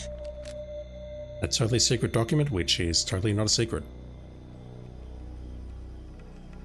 Firstly, I completely missed... Well, I look at that and think, yeah, the document's in the envelope, but no, it's here as well. Go figure. That's the envelope Le Serpent Rouge came in. Someone taped it to the door of the museum. Yeah, I guess there's an implication there, but it's hard to see. We can grab a print off this.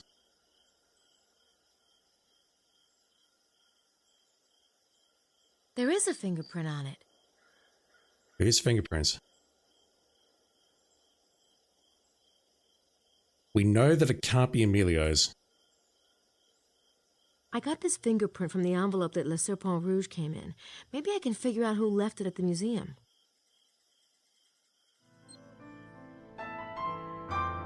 Use on suspect screen to attempt match with a known fingerprint, so I'm in the wrong screen.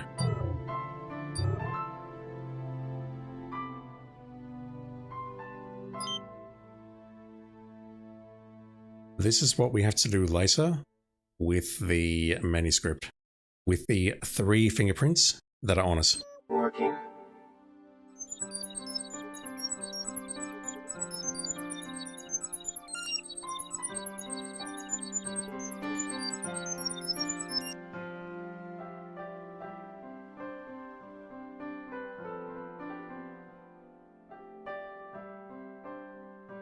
Oh, shoot. Whoever's print that is, we don't have them in the database yet.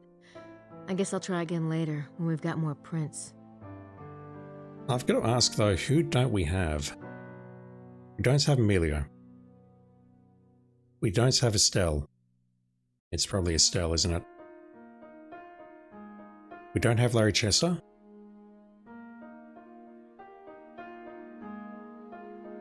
That either belongs to Estelle or Larry, and I think reading from the walkthrough, spoilers, that is Estelle's fingerprints, but we'll find out for sure later. Alright, so I'm not going to subject you to most of this map analysis again. As fun as it was, I mean, this is an interesting puzzle, but it's just a little bit too obscure for my liking. We have a map. And we have a document which describes what to do with the map.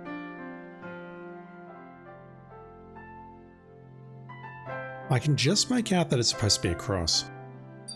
It's very hard to see. Sunrise line from here to... Oh, where was it? Chateau de Blanchefort. There we go. That's the first part of the riddle. Very cool. Meridian and point arcs. Point arcs is nothing, I believe, but it intersects at the meridian, and that's super important. Must be talking about locating the treasure geographically. Maybe there's some circle around here. Yeah, this relates to the statues with the skulls mentioned in the 4 places around the map here. That much I did figure out. Incredible! It's Magdalen's crown. I'll write those coordinates down. It looks like they're at l'Hermitage. Okay, I've got a question.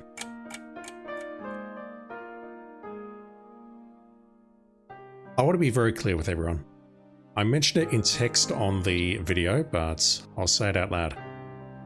I did not see this inventory object in the entire game. I wrote these coordinates down from the map in Sydney. Or if I did, I've got no memory of it. These numbers give the exact latitude and longitude of any given point on the map. It would be great if I could coordinate them with the exact latitude and longitude out in the valley itself, but how? With a tracking device. Okay, apparently there's something downstairs which I've probably missed.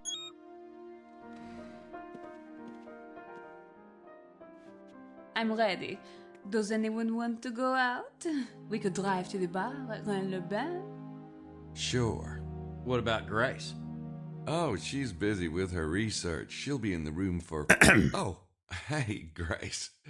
Want to go to Rennes-les-Bains with us? No, thank you. See, told ya.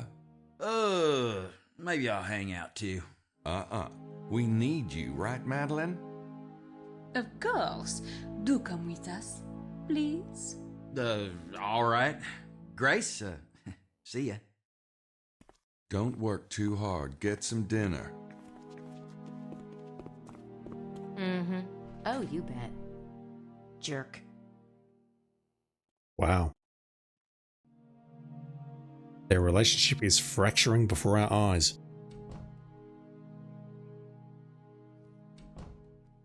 Buonanotte, signori Vaza.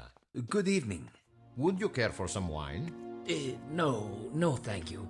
I may have some water in a bit.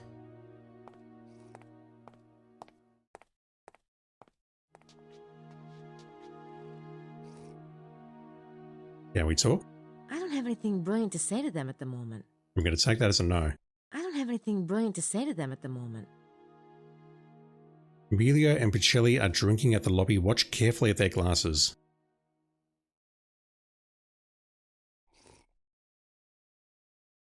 Mentions glasses in the plural. Can't talk to Simone. Simone works nights. I can't imagine what Jean does in the evening.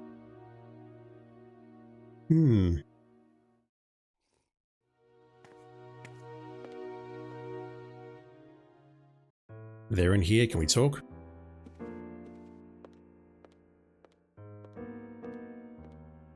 How you feeling, Lady Howard? Better, I hope. Oh, don't remind me. Such horrors. One takes a vacation for ease, for comfort. What does one find? Horrors. Don't think about it, Lily. I'm sorry. How's dinner? The tomato sauce smells divine. Oh, I do believe I'll be ill. Lily, please. Have some water, there's a good girl. Thank you for stopping by, Miss Nakamura. Sure. Sorry. Bye. That's the end of that conversation. I think I better leave him alone. Agree. Are you two doing anything out here?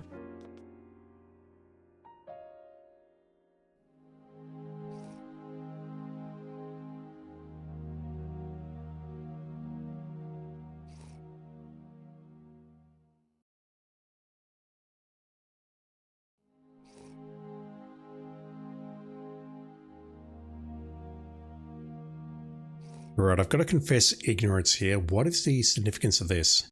He's got a glass of water, but he's not drinking it. We know he needs food to survive because he has vegetarian food in his room. I would think he would require water to survive as, you know, a living being, but maybe there's something special going on with that glass.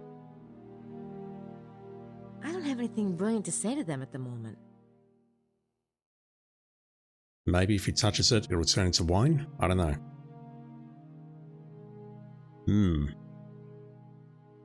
Alright, not entirely sure what the walkthrough is trying to say there, but that's curious that he's not actually drinking the water. West, south, then east. Those are directions, so something is surrounding her. Saint Michael and his brothers. I think I figured that out pretty quickly, that we just need to draw a square around a circle. But the guide is saying we're going to get points if we search for those words which were capitalized. Which I would not have got, because they weren't capitalized in the subtitles, and Grace hasn't said anything about them. That's worth a point. Quaternity, I don't know how to pronounce that, generally means any group of four, but the term is used almost exclusively in alchemy and geometry. See alchemy, the square. No thank you. What about St. Michael? Game. Is there an A in there? There is. St. Michael is one of the 7 archangels. In the Christian tradition, it is Michael who wrestles with the devil and wins. Michael has various occult significances. In alchemy, he is one of the 4 angels along with Raphael, Gabriel and Uriel, who hold the 4 corners of the world and who represent the 4 elements: fire, wind, air and water. That explains what we see in the church. The hands, the gestures, figuring out how to tilt the square. And our good mate Pythagoras. Or at least he is if you study math. A Greek philosopher of 6th century BC who founded the school and a philosophical system. Pythagoreanism, named after him. I'm not pronouncing that correctly, but I don't care.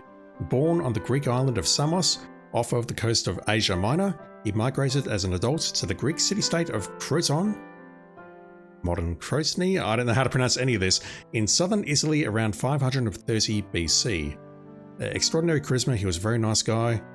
Apparently he was killed on a beach.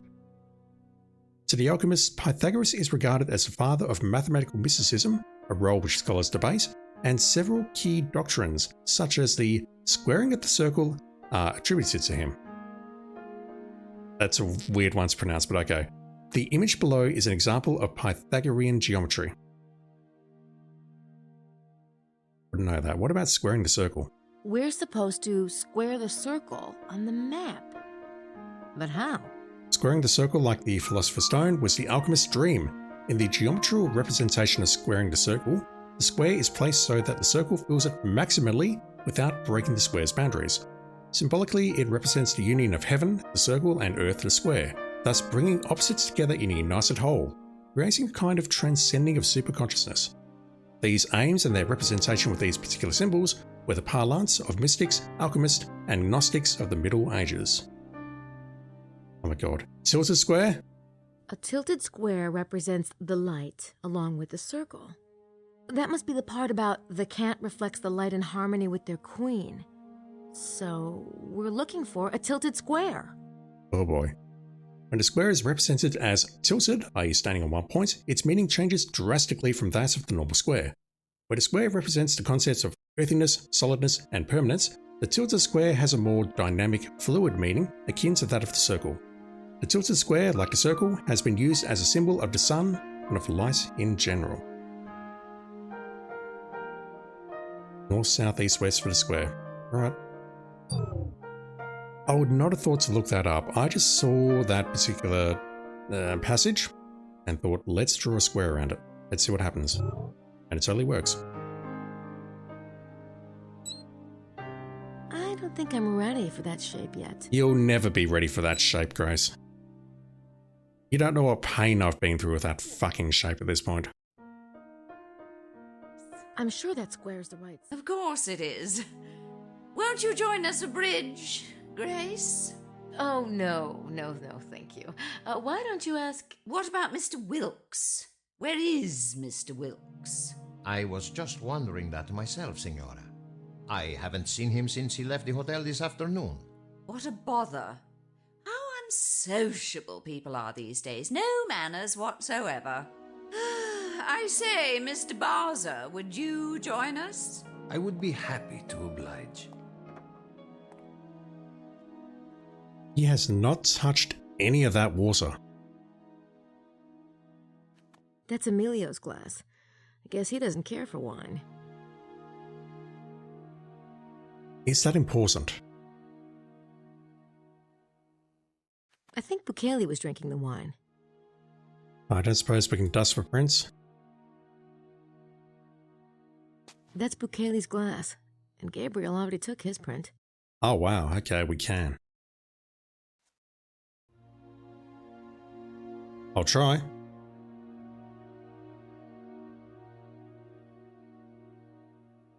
Not a single print. Now, isn't that odd? Very. Very, very odd. This guy has no fingerprints. So that's another opportunity to grab Bucelli's fingerprints if we missed it earlier.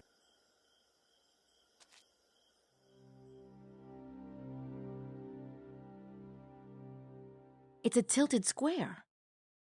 It's not. If a square is something that has four... use my words. It has four sides and all four sides are of the same length.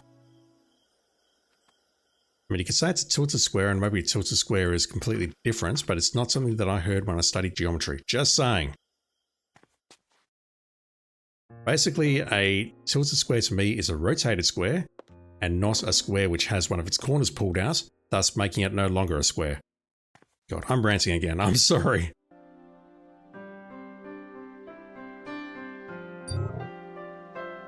I think I got this one as well. We just need to draw a line here.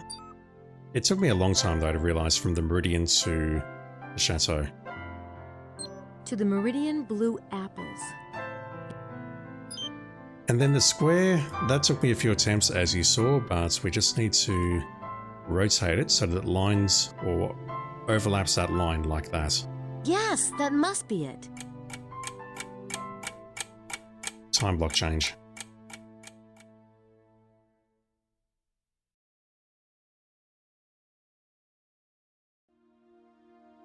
So at this point, we're not being told to leave the room to see any additional scenes. We are being told to look at Sydney again though, the search function to look for additional things which I did not look up the first time. The mosaic tiles of the sacred place alternate black or white, and Jesus, like Asmodeus, observes their alignment. I can find 64 stones of the perfect cube, which the Knights of the Beauty of the Black Wood had scattered when they fled from the White Fort while they were being pursued by the usurpers. Reassemble the scattered stones and, working with square and compass, put them into ranks. The knightly order of the perfect cube fits within and gives structure to Our Lady's protector, the Heavenly Quartet. Let's do some research. So we need to search for Asmodeus, which is the name of the demon at the end of the game. According to legend, Asmodeus was a demon who Solomon tricked into guarding his temple. As such, Asmodeus is now considered the guardian of lost or hidden treasure. He is also invoked by magicians or vampires maybe, for supernatural protection of places and objects. Place and objects, whatever. I'm not sure where we're supposed to find duality. We do get points for that. That said, I think we did find... No, I don't remember reading about flesh. Gnostic belief in the separation of good and evil, heaven and earth, carnate and incarnate. The king of the material realm is Rex Mundi, associated with the Christian devil. In contrast, heaven, the incarnate realm, is sinless and holy. Man's soul is incarnate, but is trapped in the mortal world of sin. It is man's task to renounce the material world and his own flesh in order to gain heaven. Yeah, again, I'm not religious, so I don't know how true this is. I suspect it's true. Well, I suspect it's what people believe and it's part of theism and whatever else, but I'm not sure. I wish I knew more about these subjects, but I'm not clueful. We need to look up chessboard. Knights was capitalized, I think. Knights, pawns, queens, rooks. They're all mentioned in the Serpent Rouge. The 64 stones must be a chessboard. Man, that's kind of obvious, but we get a point for it, so it has to be done. The chessboard is a grid of alternating black and white squares, 8 per row and column, to make a total of 64 squares. Now you know, chat. Also a playing piece in the game of chess. Sure, if I look up pawns and rooks. Most numerous and least worthless playing piece in the game of chess. Least worthless? It's a very unusual way of saying it. The word pawn has come to mean any expendable person or device usually manipulated by higher powers towards aims that the pawns themselves are unaware of. Very accurate. Castle-shaped playing piece can also refer to birds or towers. What about bishops?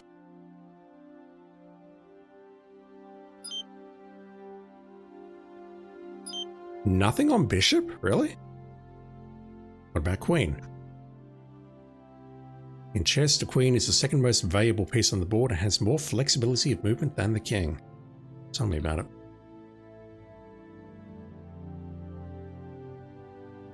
Yeah, that's all very fascinating, but right now I'd just like to analyze this map again and draw a grid.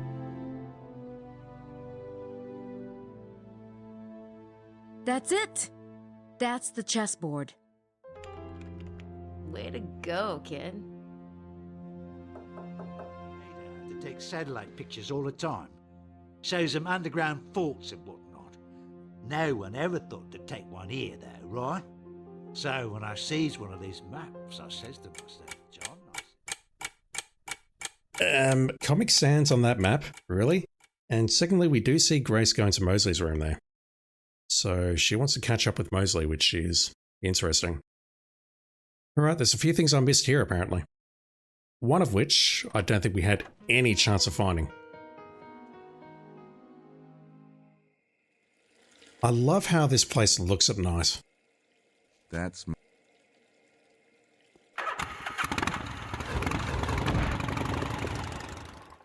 I mean, yeah, it's incredibly dark, but the lighting in town is honestly, I don't want to say impressive, but I really like it.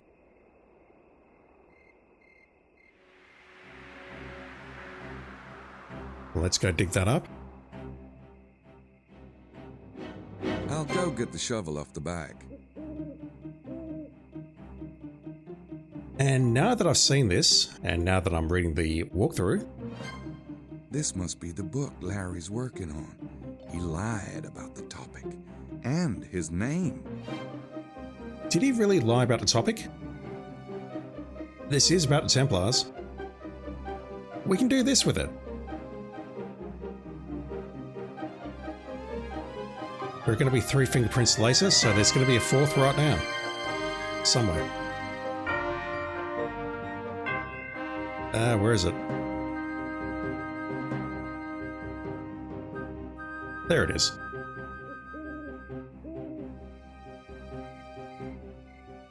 No comments, Gabriel?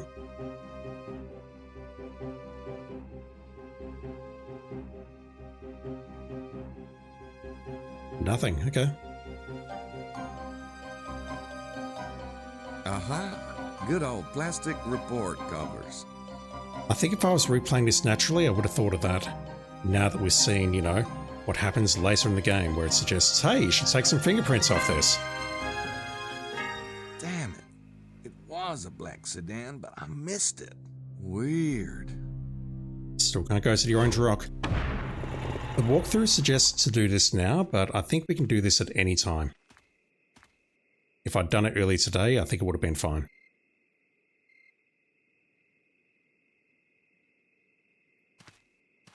There are some tire tracks in the dirt. We see these all over the place, and we can build a list of the places where our favourite Scotsman went. But I think this is the only one that gives us points. These tracks match Mallory and McDougal's car. That's worth 2 points. Right, now there are allegedly 2 points here, which I would not have found under any circumstances.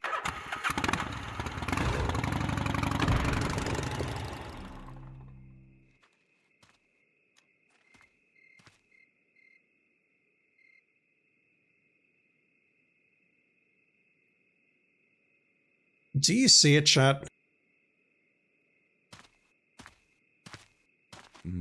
Mosley's up late. I can't even see that. So I'm playing in a well-lit room. I think if the room was darker, I'd be able to see it. But that is basically invisible in this hour. And due to the general lighting of this pause of the game, I guess. I say pause, but it's more of a mod that I'm using just to get the game running. Where's Mosley? And why is this area suspiciously well lit? And what are you doing out here? Can you say caught red-handed? What is he doing?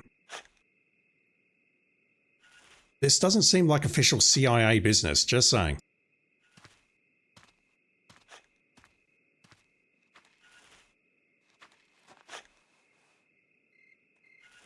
Hey, Mose. Oh, God damn it, Knight. Digging for truffles? Okay, see, earlier. Okay, so I have a little theory. Same one as Madeline, apparently. Yeah, well, we're both wrong. There's nothing here. And where'd this theory come from, anyway? What, I can't think of my own damn theory? I was in your logic class, remember? Oh, like you passed. I didn't hear Grace come in last night. Up late? None of your damn beeswax. Did you do something stupid? Ha, real stupid. We spent 3 hours talking about you. She knows exactly how you feel about her, in case you didn't know. What do you mean she knows how I feel about her? I feel great about her. Yeah, right. What are you talking about? I treat Gracie like a... Oh, forget it. I'm dead on my feet. I'll see you. Like a queen. I treat her like a queen, you moron. Ah, hell. How many queens were beheaded in the Middle Ages? Asking for a friend. It is super late when I'm recording this, so I'll probably call it here and record the rest tomorrow and splice it in. But I guess how you figure this out, that Mosley's out here doing some late night digging, is if you go back to Renly Chateau, you could potentially determine that one of the scooters is missing. I would have to go back and take a look at my footage, but I don't think I would have checked. I think I would have just come back here and then immediately left. But I guess the clue there is that his scooter is missing, and that's your cue to start going out there and checking the locations to see if you can track him down. That's my best guess anyway. Alright, so if I sound different after this point, it's because I've had a sleep. A much better sleep than Simone here. That's just cruel. It's cruel, it looks extremely uncomfortable, extremely unsafe. Alright, I'm going to bed. The rest of this video to follow. Time for bed. Again. Surely, there is a path between the two. I'm not sure if I guessed this, but this is basically the part where we need to mark L'Hermitage and draw a line to the tomb. The paintings are mentioned in the hints. Those two paintings are mentioned again. I really need to get a hold of them. I don't recall hearing that. But there are a few things I missed about those paintings though, so let's go grab them.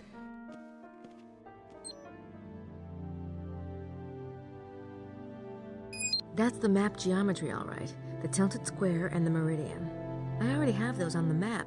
So this painting is related to the mystery. Maybe the artist put more clues in here.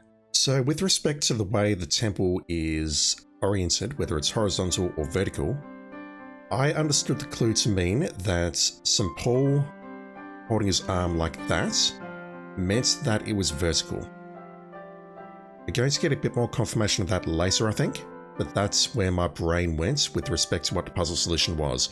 Bearing in mind that I didn't understand where St. Paul was actually located until after the puzzle, so yeah, that's what I understood. I understood that it was his hand here, which indicated the orientation of the temple.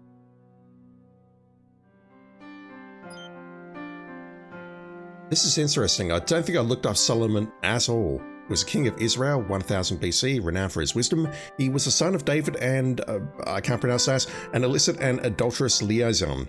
To Solomon fell the great task of building a temple to Jehovah. Although his father David dreamt of the task and made many of the preliminary arrangements, Jehovah told David he would not be allowed to actually build the temple because he had shed blood. This honor, therefore, went to his son and successor, Solomon. Seal of Solomon. Israeli symbol. Talks about the Freemasons, talks about the temple. I'll look at that in a moment.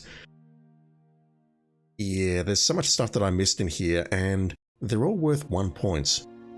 There's a lot of missable stuff in here, I think.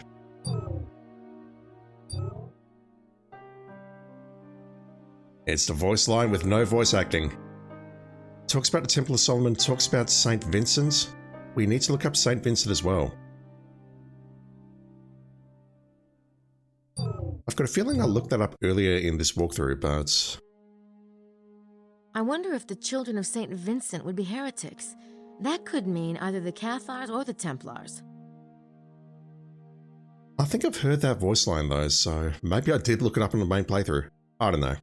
There's so much stuff in this game. I definitely looked up this though because we had 2 options.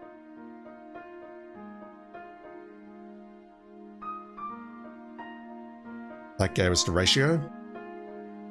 And this gave us the diagram. Crap. I hope the link comes up soon. It's locked, no doubt, but I do have his key.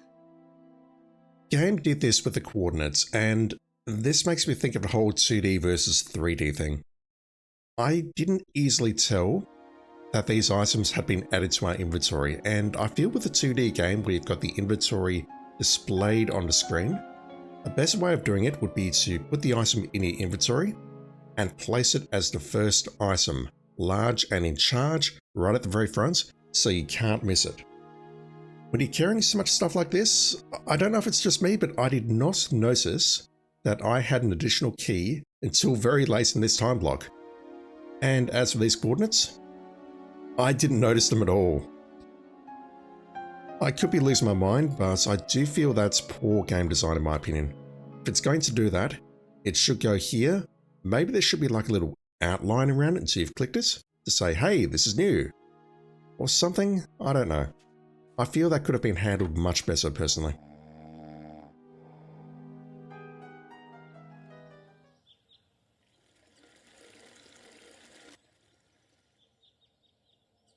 We can grab them now.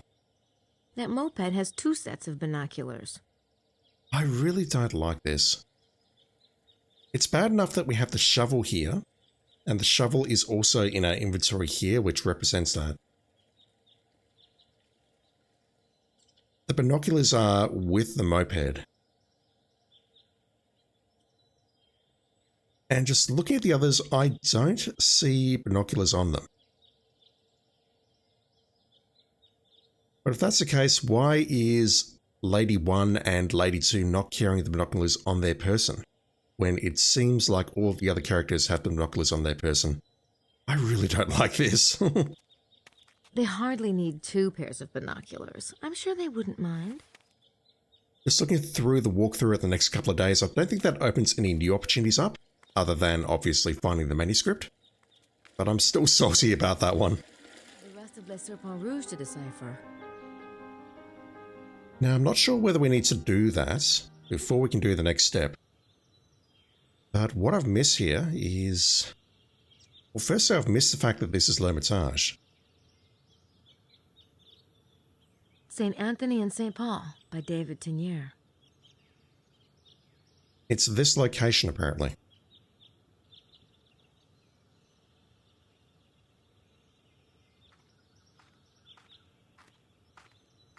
The rock formation. It's just like the one in the Teniers painting. Teniers was painting the center of the circle. Again, I don't know if I buy that. A rock is a rock, is whatever the texturing and the graphics are on this game from 1999. So... yeah, we get that now. In the Tenier painting, St. Paul is pointing northeast, towards Mount Cardew.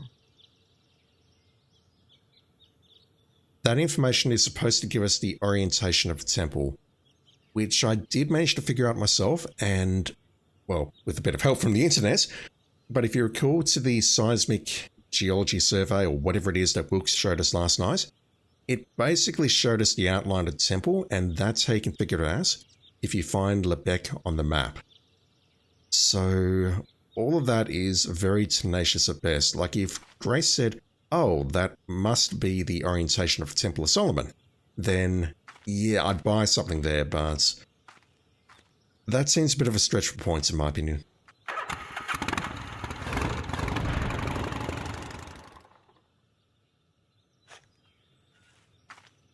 I wonder if she knows that Mosley dug the hole.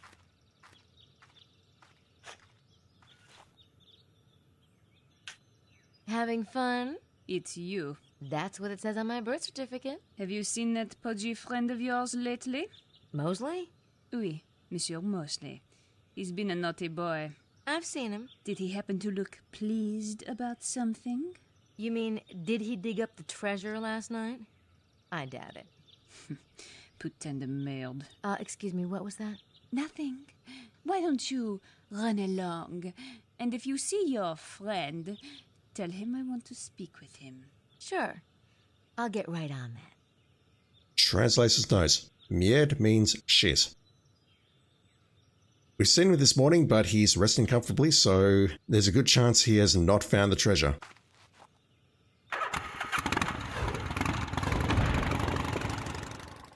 As well as, you know, Gabriel running into him last night.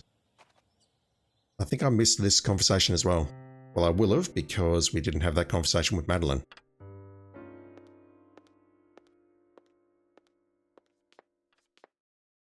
Hey, Mose. Oh. Hi. Ready for some breakfast? No, thanks. Oh, I have a message for you from Madeline. She'd really like to talk to you. Oh, shit. Yeah, in for it now, dude.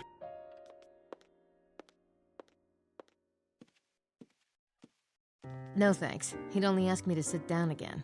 I have no clue why Grace felt the need to move over there to have that second line of conversation. Signore Bukele, good morning. Buongiorno. Are you enjoying the tour so far? It is what I expected. Really? Well, you have quite an imagination then, seeing as how we found 2 dead bodies yesterday. Those who live by the sword die by the sword. Conspiracy and subterfuge, they carry a penalty. But a young lady such as yourself need not be troubled by such things. What makes you think those 2 were involved in conspiracy and subterfuge? They were in Rennes-le-Château and they were murdered. It does not take a genius to make such a leap of intuition. Right, but I feel like you need to provide more information. I don't know if he knows they were Freemasons or not, but that's a crucial piece of information that is missing from your response, sir. I don't know what to make of Bukele, and I certainly don't know what to say to him. Yeah, kind of agree. Here is the reconstruction to which so many noble minds were dedicated. I look to the Book of the Hermit for reassurance. They must be talking about the book in the 10 Years painting. Oh, in other words, 2 Chronicles 3, which is about the Temple of Solomon. I think I'm supposed to be marking off the walls of a new temple built by heretics. I think that's changed a little bit because we've been out to L'Hermitage and compared the painting. Virgo says 16 form the center. Each row and column in the grid has 8 blocks, so Virgo's probably talking about the center 2 rows or columns. I think Virgo wants me to mark off a couple of columns of the grid, something in the direction of Mount Cardew. That last line there about Mount Cardew, I don't remember that. So I don't remember that being voice acted in general, so yeah, I had the right idea.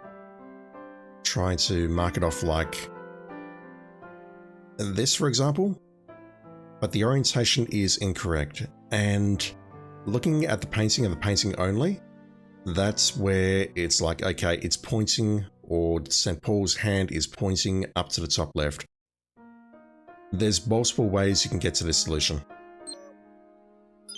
Like, that's all good and well, but that's not the correct orientation. We can just look at his hand and realize it's pointing in this general direction. It matches the shadow on Wilkes' seismic map.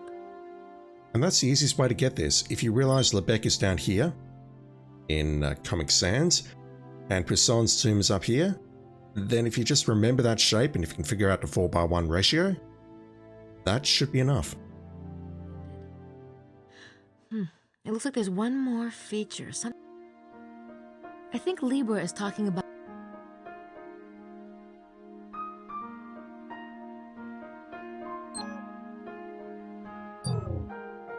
So what did I miss this time? I think I picked up hexagram. No, I didn't find that either. It was definitely mentioned in some of the other stuff that I was looking at, possibly Seal of Solomon. No, I didn't find any of this. I think I just applied the hexagram to the image and then went for it. Libra is definitely talking about a hexagram. The Battle of Truth and Falsehood is the Cathar black and white hexagram. Plus, it represents the soul, and it's the Seal of Solomon. The belief in a spirit form that survives death is almost universal, though its ultimate fate is a matter of dispute. Tell me about it. The human soul is often represented by an egg, or, in some occult traditions, by the hexagram. I never knew that. The hexagram represents a soul. The Cathars represented it as a white and black triangle overlapped, which formed a hexagram. Yeah, I think I found the information by looking through the Cathars. There's multiple places you can get this information, but I think I just went for it, didn't I? I'm like, let's use a triangle. I don't think I'm ready for that shape yet. Grace will never be ready for that shape. Let's try the hexagram and see what happens, and that was enough to get this part of the puzzle done. I'll write down the coordinates for the northeast and southwest arms. Those two lie within the temple walls. And then we immediately get kicked out. That inventory item has updated and I had no clue. The game didn't give me an opportunity to check. It just kicked me out immediately. I should have found it really. She did say she was writing them down, but I did not realize it was written down as an inventory object. It's so weird we can come into this room and investigate, but we get no points for it.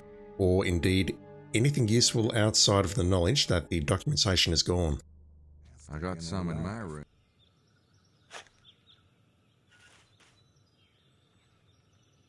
What did it have on it? Yeah, Kent's WA. Once again, in Comic Sans. We can get this later, apparently. Estelle may not be the brightest bulb on the planet, but she's not blind. So Gabriel does have that idea, but we can't get the fingerprint just yet. We need to get it later. Do they? This location too has its benefits, you know. I think I only came out here because I realised that his moped was missing, and that I need to grab his license plate. I'm not sure why he gets 2 points for just having a chat to him. He's looking for some peace and quiet. I've never seen a more unsociable tour group in my life.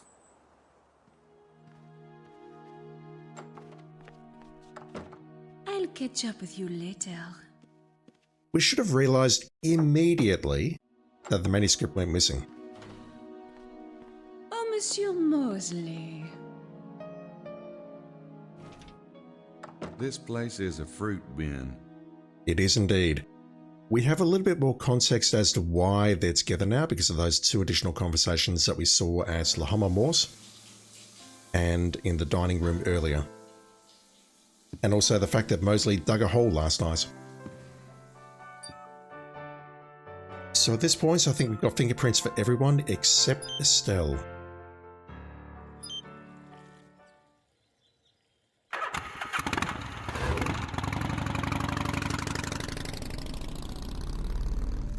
two things that really annoy me. Firstly, the rock is still not clickable. So the rock, is that part of the landscape? Don't know. Secondly, putting the call out there because I've yet to see any walkthrough that describes this. Is there supposed to be some sort of clue that points you to this location? Because if not, no player is going to be able to be observant enough to realize this ground texture has changed. This is crazy.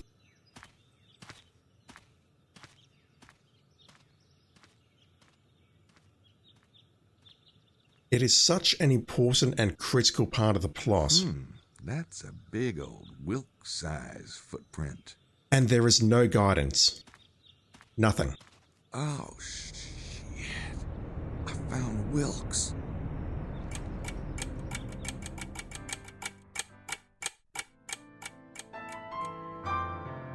Three is the Trinity and the separation of the spheres. I wonder if the temple... I don't think this one was too hard. We just need to mark out the sanctuary, splitting it into the 3 sections as mentioned by the email.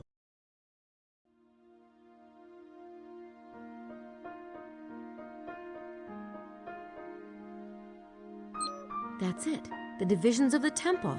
That's the porch down by Lebec. Then the middle is the sanctuary. And the third part in the north must be the Holy of Holies. And I apologize for how long it took me to realize what this part was saying. Center of the Holy of Holies, marking the site. Let's see. I had marked the site at last, there in the center of the most sacred space. We're ready to mark the site. I thought that was referring to the sanctuary, which we've already marked, but no, it's talking about right here at the top of Mount Cardew. The center of the Holy of Holies. I think that's the site. It's on Mount Cardew. I'll write down the coordinates.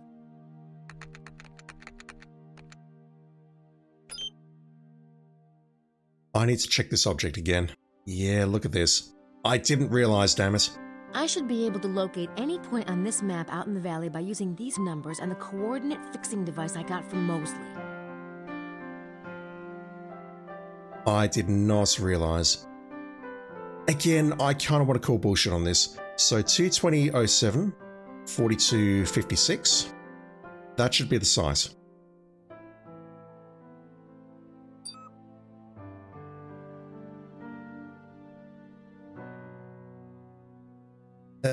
Where was it?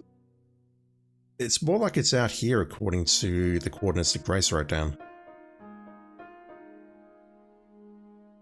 I'm not letting this go down because I'm upset. 220.07, 42, 50, 55, 59. That's not 55, 99, you fool. Where is this damn coordinate? Actually, no, I'm not looking for the site. I'm looking for the northeast arm of the hexagram. So 220.07, 42, 55, 59. So 220.07 is a little bit further down.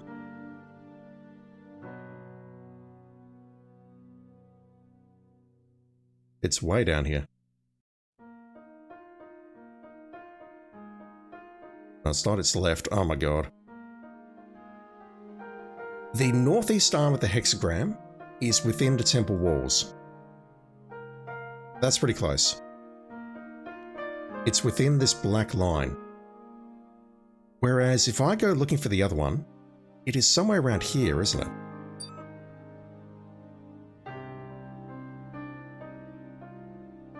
The southeast arm of the hexagram is 216.45, 42.55.12. Look at that, that's almost dead on. That is nowhere near the temple walls. It's like they've actually made a mistake here, or they've just written one of the numbers down, because I would expect the porch to be somewhere around here. Northeast, southwest, it should be around here. I do wonder if they typoed that, when that should just be 17 instead of 16. Mind you, the latitude is also completely incorrect, so I don't know what to make of this, but that definitely threw me. The fact that this here is over there, but it's not within the temple walls. Am I missing something? Knowing me, most likely yes. I found the missing 3 letters. Soom. I have a feeling that's not all, though. The Serpent Rouge talks about dust settling. In crossword puzzle lingo, that implies there's an anagram in here somewhere. I should try to analyze it. I'm so mad about this one.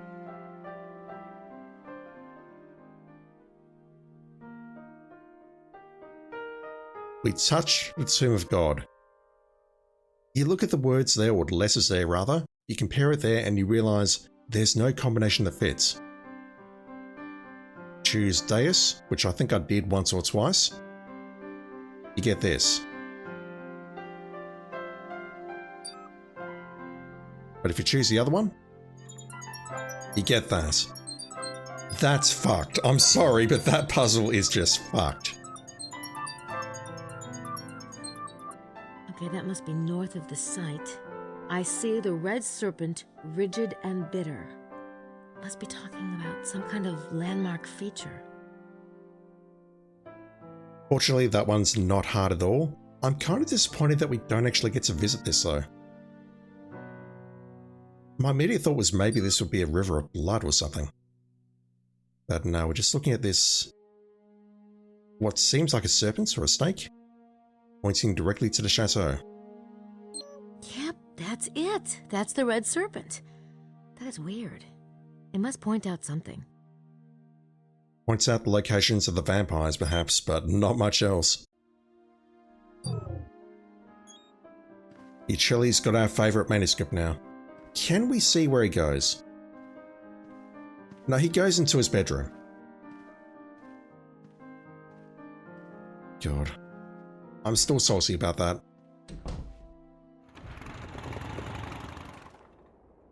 So this here. She pulls out the tracker. Well, this is the back of Mount Cardew, but I think the actual point of the hexagram is further up that way. So we never get to visit that point of the hexagram.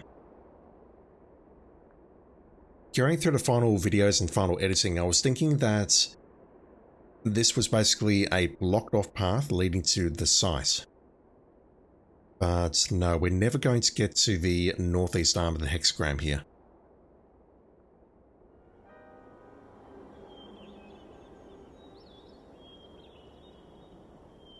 I don't think that would have... So before I go, can I use binoculars here? No, I've got to go back to Blanchefort. We've got to go up there now and find Uccelli.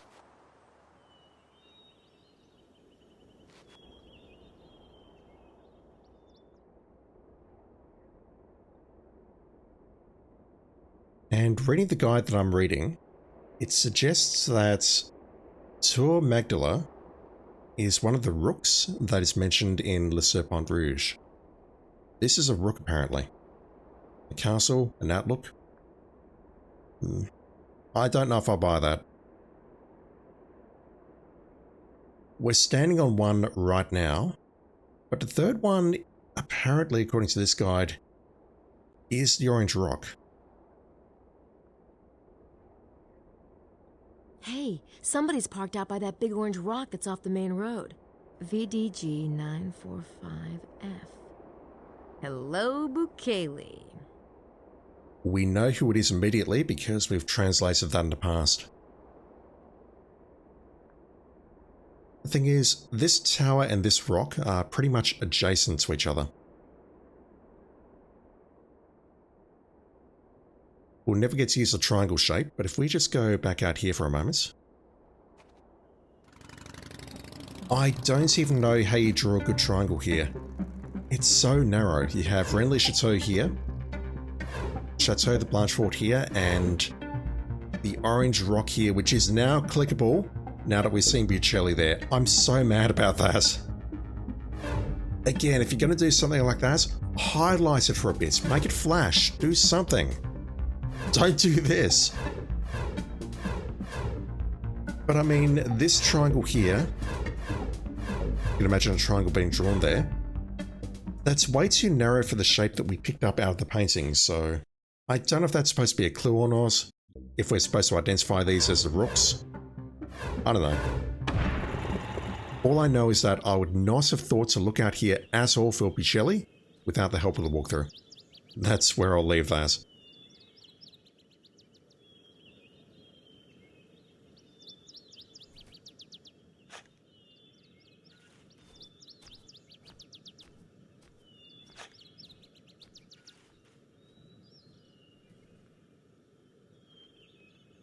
Finding anything, Estelle? Not yet. How'd you guys pick this spot anyway? Out of the mouths of babes. It's a perfectly sound analysis. Quite complicated to explain. Of course, we can't take credit. Dr. Wen. Well, let's hope Dr. Wen isn't Wong.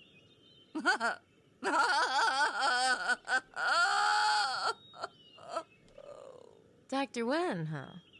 He needs to get a computer. Unintentional racist hilarity. She's busy doing Lady Howard's dirty work. Brass game. Lady Howard is a slave driver. I'd hate to be in Estelle's position. Hey, wait a minute.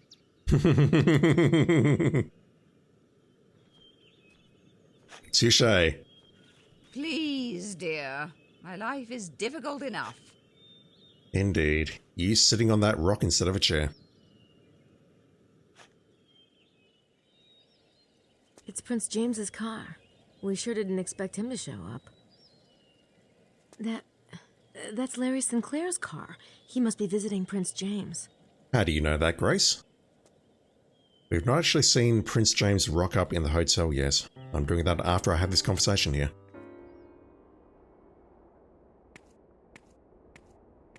Well. Looking for fresh meat? Oh, I thought you were somebody. It's quite a drop, isn't it? If you're afraid of heights, petite, you shouldn't climb so high. Well, I guess you wouldn't have to worry much about heights, would you? I don't worry about anything. Where are the boys, by the way? They're around? Then I'm sure they'll find me. Are we thinking of nudging her off the tower?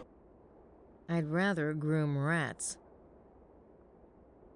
Well, at least I figured out why her hair's red. She's got claws the size of lobsters. Brass, Grace. Be nice.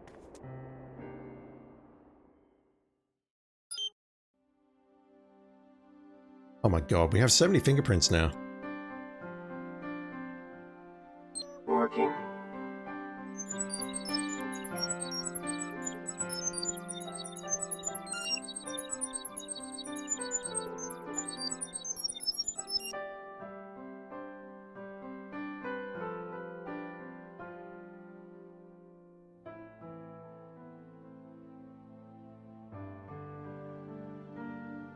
We still don't have a match for the fingerprint that we picked up from Le Serpent Rouge.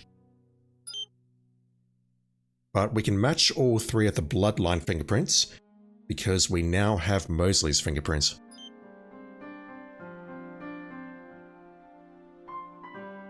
What's your response to this going to be, Grace? Working.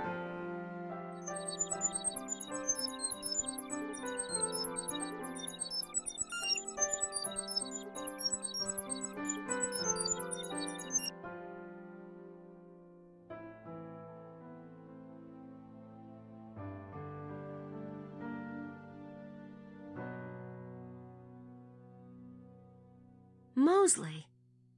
Gabriel was right. I expected you to sound more shocked. From Rome, yet you lied. You said it was Naples. Why tell such a pointless fabrication unless you were hiding something? Like the fact that you're with the Vatican. That is not a crime either. That's a Stealing guess. manuscripts is. Perhaps it is time for you to reveal your secrets, Gabriel. Sure, our interests are being protected.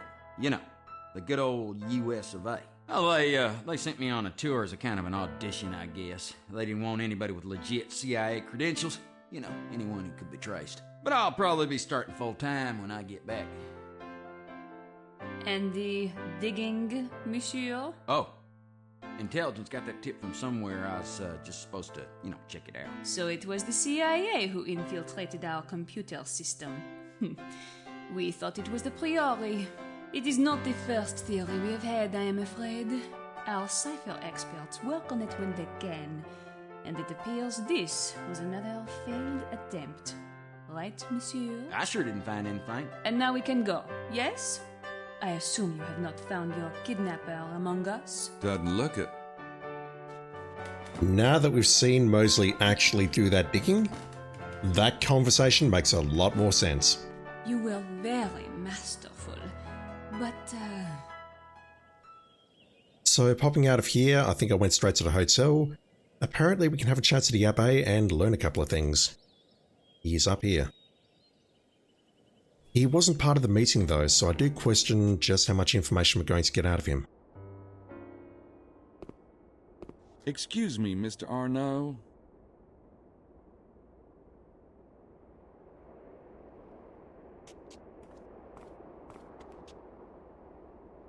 Hello, Mr. Knight? I've been meaning to ask you something. And what is that? I've been meaning to ask you about your association with the Priory of Sion. Where did you hear such a thing? Prince James's men? See, I'm working for Prince James. I came here to see about the kidnapping myself. I see. Well, I'm not really surprised, though I would have expected more polish from Prince James's agents. Ce n'est pas d'importance. You will learn nothing from me. The Priory would never stoop to kidnapping a child. And tell me, what sort of things would the Priory stoop to? I have nothing to say to you about the Priory, Mr. Knight. But whatever you hear from Prince James, remember, it is their side of the story. Can we talk about the two men that interrogated you the other night? The Priory is trying to get official permission to excavate in the area, isn't that right? Yes, but so are the Freemasons. Naturally, we have an advantage being French. And what exactly are you planning to excavate? Far more learned ears than yours have been denied that knowledge. Really? Including yours? Have they told you what it is? Really? Quel toupet? Excelsior Montreux, the owner of Chateau de Serras, is he a Priory member too? Not at all. Why? Oh, just wondering. Because he's very high up in our suspect list based on that conversation, and also based on that pentagram in his office. The Priory does have issues with Prince James, though, doesn't it? Political issues? What could you understand about such matters? We have been working for centuries to get the bloodline on the throne of France. Do you know, we almost succeeded. Marie Antoinette was Desposny, and she had a son who would have been king. But the damned revolution ruined everything. Yeah, revolutions can really fuck up your long-term conspiracies. I take it the Priory doesn't like the idea of the Stuarts regaining power. In Scotland, perhaps. Not in France. Not over the European Union. The Habsburg-Lorraines are a much more critical line. Besides, we could hardly accept a Scot on the throne. I see your point. Oh, those bagpipes can get annoying. Is that the first F-bomb we've heard in the entire game that didn't come from my mouth? I think it might be. So there really is a treasure? Beyond measure. Well, so why don't you just go in and take it? The Templars lived a long time ago. You don't know where it is, do you? There are certain disadvantages to keeping information in the hands of a chosen few. When the French Revolution occurred, the Abbé here was the guardian. He was forced to flee to Spain. His records were lost for decades. Then Saunier rediscovered them. He was a greedy bastard, and he was tormented by the Great Secret. He offered fragments of the documents for exorbitant sums. He fabricated and destroyed evidence, and died without revealing what he knew. That's why you've leaked information, isn't it? You hoped someone would solve the riddle for you. There is a season for everything, and the season for the unveiling is coming very soon. One way or another, the treasure will come to light. That's a yes. What is it you're so determined to unveil? One day soon, you shall know. Now excuse me, Mr. Knight. Oh, and I do wish you luck in finding the infant. I think he's being genuine at the end there. But does he know? Does anyone know that the treasure is the body of Jesus? Oh, talking to the Abbé is like dancing without a floor. Unusual metaphor, but okay. It's our best bud, your pal and mine, Mr. Priory of Sion. Yeah, he's either here or he's in the church. And I completely missed that he was here at the end of the playthrough. So here's something else I missed. I assume the hint here is that we don't see Estelle and Lady Howard's moped here.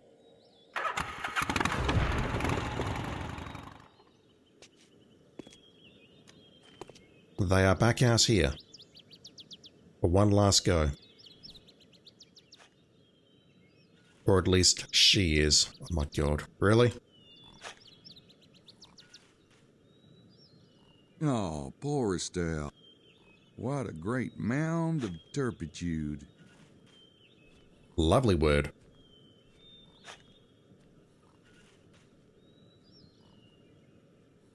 Oh, good afternoon, Mr. Knight. You need to slow down before you hit oil. I appreciate your concern. I'll be finishing up here soon. Nothing, huh? No, not a thing. Does she really need money that badly? Lily's not the sort to live like ordinary people. She was raised to shine. Oh, you wouldn't understand. Now, if you'll excuse me.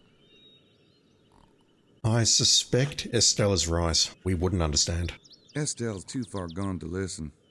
See what happens when you love someone? Yeah, don't do it, kids. She doesn't shut up that often. I'd hate to spoil the moment. So the drink bottle is missing. And I've got to be honest, even just coming up here, I did not see it.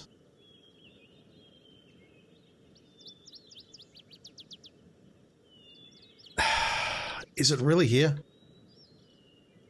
Yeah, nah. No one's finding that without a guide. I don't want to take it. It looks like an empty plastic water bottle to me. It's gotta be Estelle's. Lady Howard's lips have probably never touched plastic in her life. This is the one and only place we can grab her fingerprints.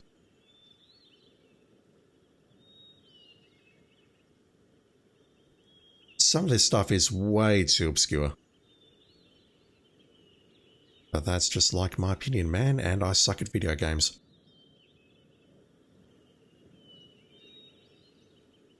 No comments? Got it.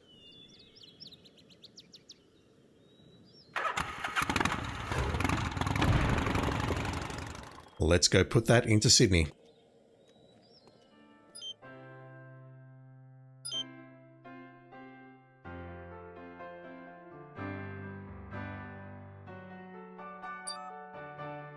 And unfortunately, we can't analyze this missing fingerprint now, Le Serpent Rouge, because Gabriel is not interested.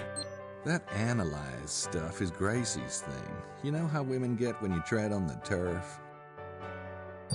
Once again, no comments.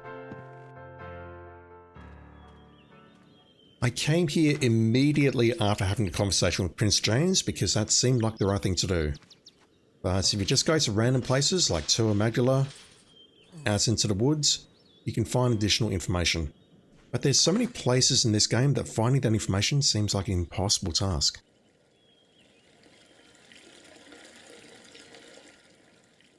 Also, I have to ask, can we leave this place?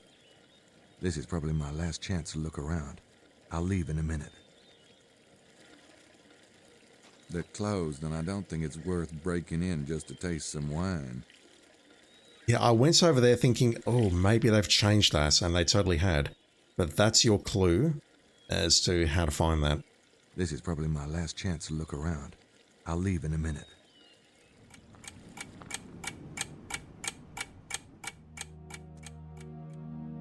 Hi, Simone. Have you seen Mr. Knight?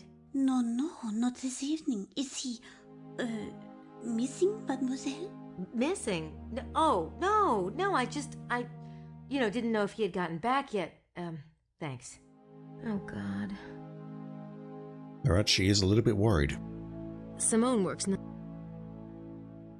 have a chat to you.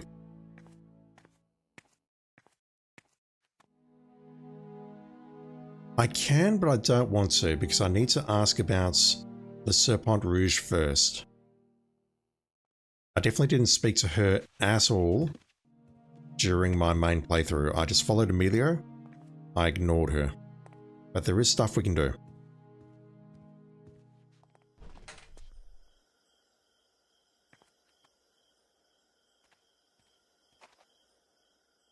I think we could have done this in any order, but we have an additional fingerprint that we need to look at. If I'd done this before going outside, I think it would have been okay. New email.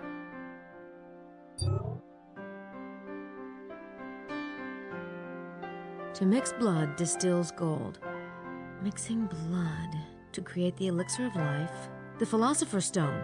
Montreux and his pals are into some weird blood cult thing. I think they're the vampires. Would the pentagram maybe have given it away? Just saying. Anyway, we can now do this. Working.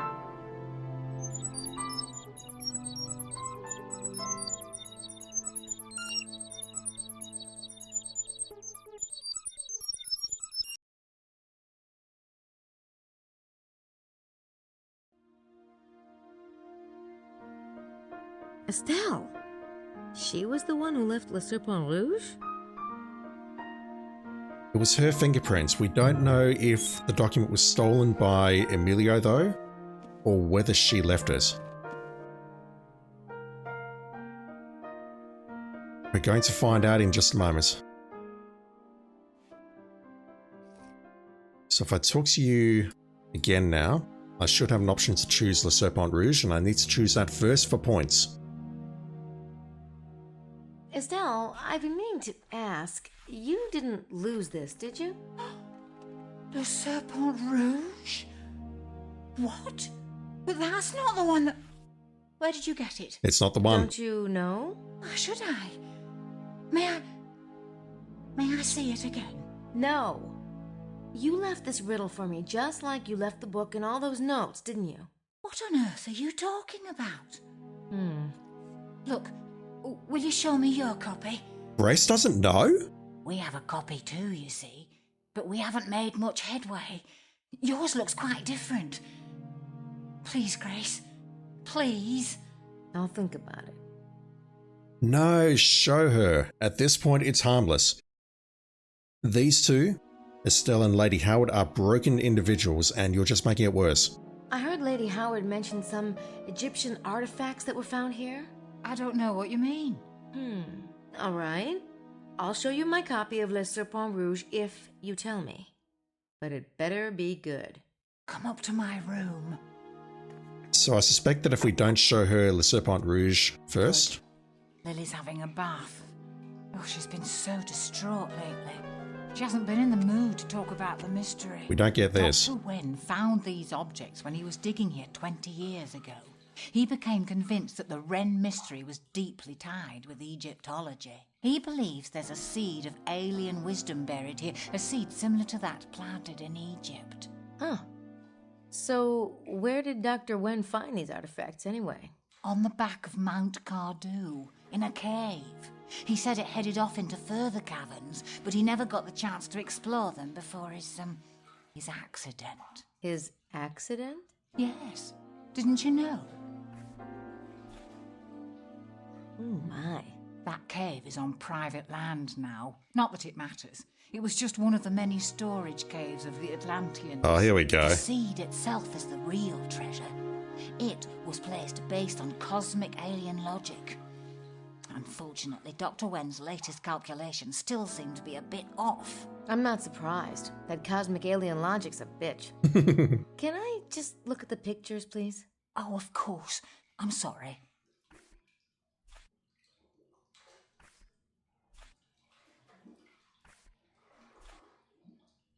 What's this? Dr. Wen never identified it. Odd, isn't it? Can I borrow this photograph? I promise I'll get it back to you. In exchange for Le Serpent Rouge? Deal.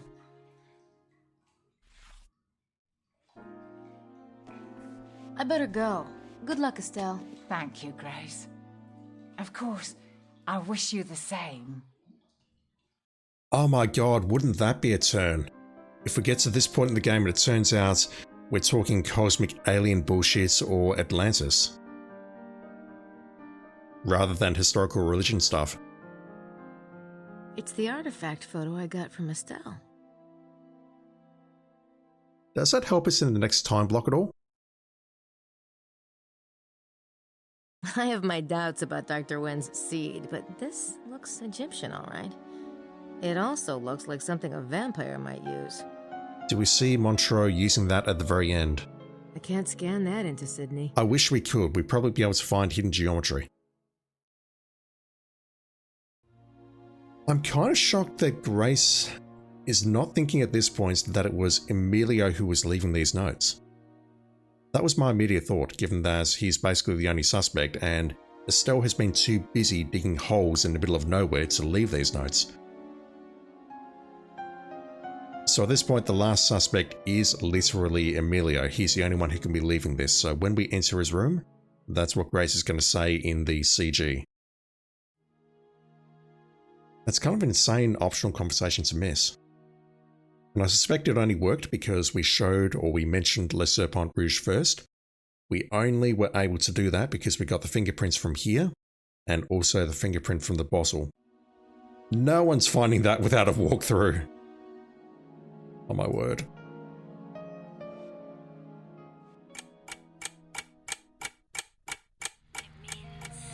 Beware, only the initiates of the mysteries of the seal may survive. Is everything going okay? Piece of cake. Emphasis on the may. So, again, it's very dark in here. And there's 6 little nooks. What's happening here is 3 of them are currently lit, and the other 3 are not. Like I can see the mirrors here, for example. It's too dark to do anything in there. The mirrors are going to be there. I don't recall what's going to be elsewhere, but let me just grab this glove and grab the rock.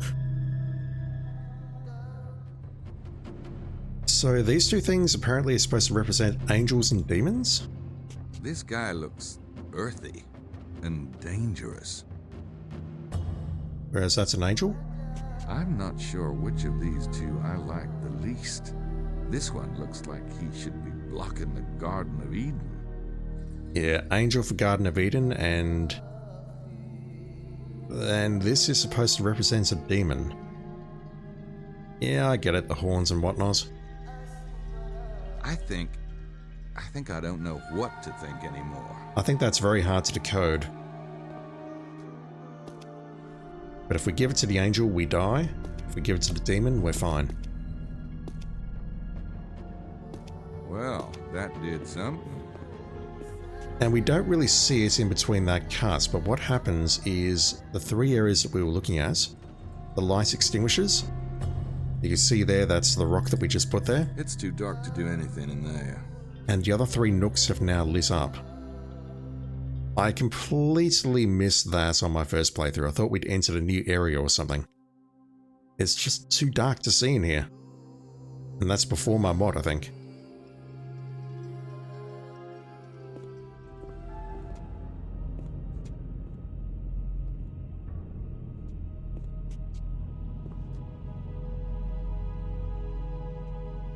I'm definitely not fond of the action sequence at the end here, but it's a nice change of pace from everything that came before it.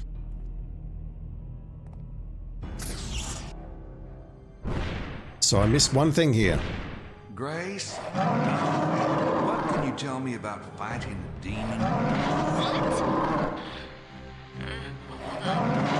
Demons are invulnerable except for one weak spot. The location varies. Oh, and someone had to have conjured it up. If you can hurt it, you'll hurt the conjurer too.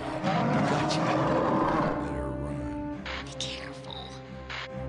Yeah, let's try and move away from it. No, never mind.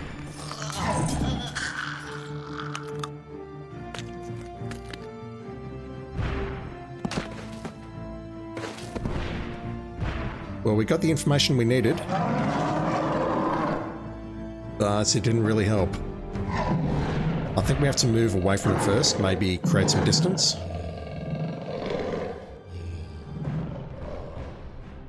And then call Grace.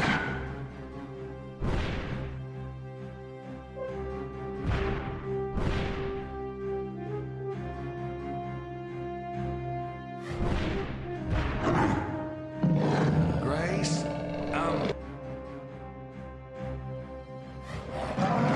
Yeah, that's worth 5 points, and I missed that on the first playthrough. I don't have time for that now. We jump on this, then I think all we need to do is stun him and then use the dagger. Nope, those don't work together. No, I definitely could climb. Come on, game. Have I bugged it? No, good. Yes, no, wait. Interesting teleport.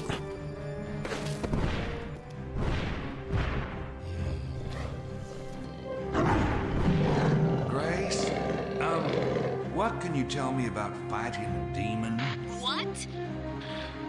Hold on. Demons are invulnerable except for one weak spot. The location varies. Hurry up, Grace. And someone had to have conjured it up. If you can hurt it, you'll hurt the conjurer too. Gotcha. Be careful.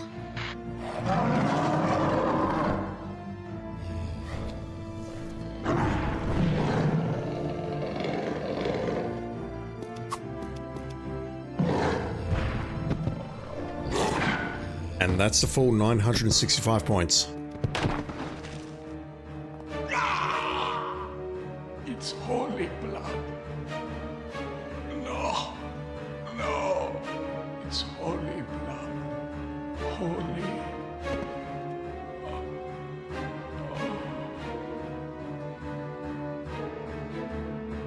Grace definitely explained why his throat got cut there. If someone conjures a demon, they suffer the same injury. A little bit similar to what happens with the alphas and the bases in Gabriel Knight 2, I guess.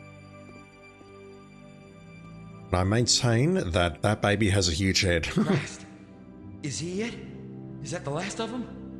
I think so.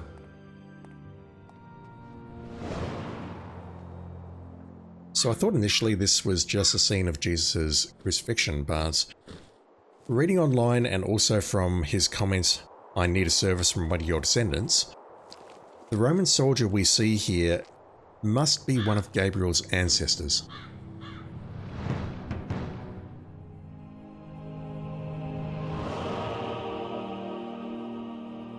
Yes. I will need a service from one of your descendants, if you will allow it. That's Gabriel. Will you be a servant for the light? Yes. Anything. Then raise the end of your sword to my lips.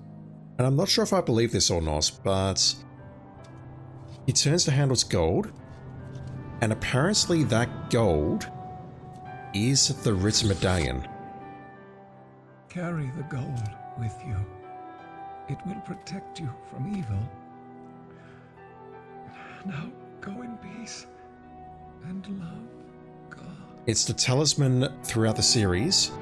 Obviously, it's changed over the years, and Gabriel's wearing it right now. God, why doesn't he say something? Goodbye. Remember, when one path to your destiny is blocked, another will appear.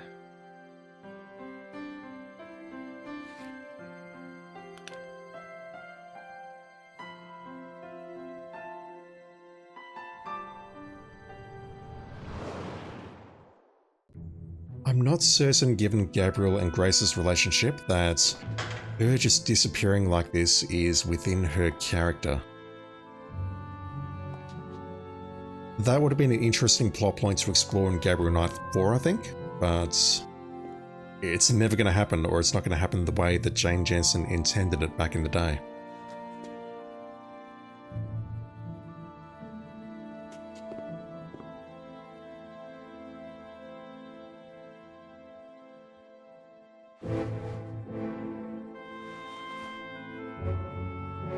If we could just see his arms, we'd be able to confirm who that is.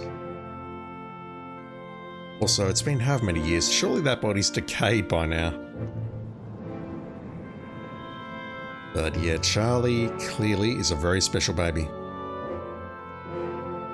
I don't think Gabriel Knight 4 would have explored that. God, come on. It's not true. I was so worried about you tonight. It made me realize how much I meant it. Really? Yes. Odd. I'm just starting to realize how much I didn't mean it. Excuse me? Gabriel! Even with the 100% playthrough, Grace, you'll I don't never feel there's anything believe. there. And not even talking just what Gabriel said right there. I feel the game doesn't establish any kind of relationship between those two, so I really don't know what she's talking about there. But man, Grace walking out like this, I don't think it's consistent with her character. She's the sort of lady who would at least be, I don't want to say brave enough or something like that, but she would hang around to explain why she's leaving rather than just writing a letter and disappearing like this.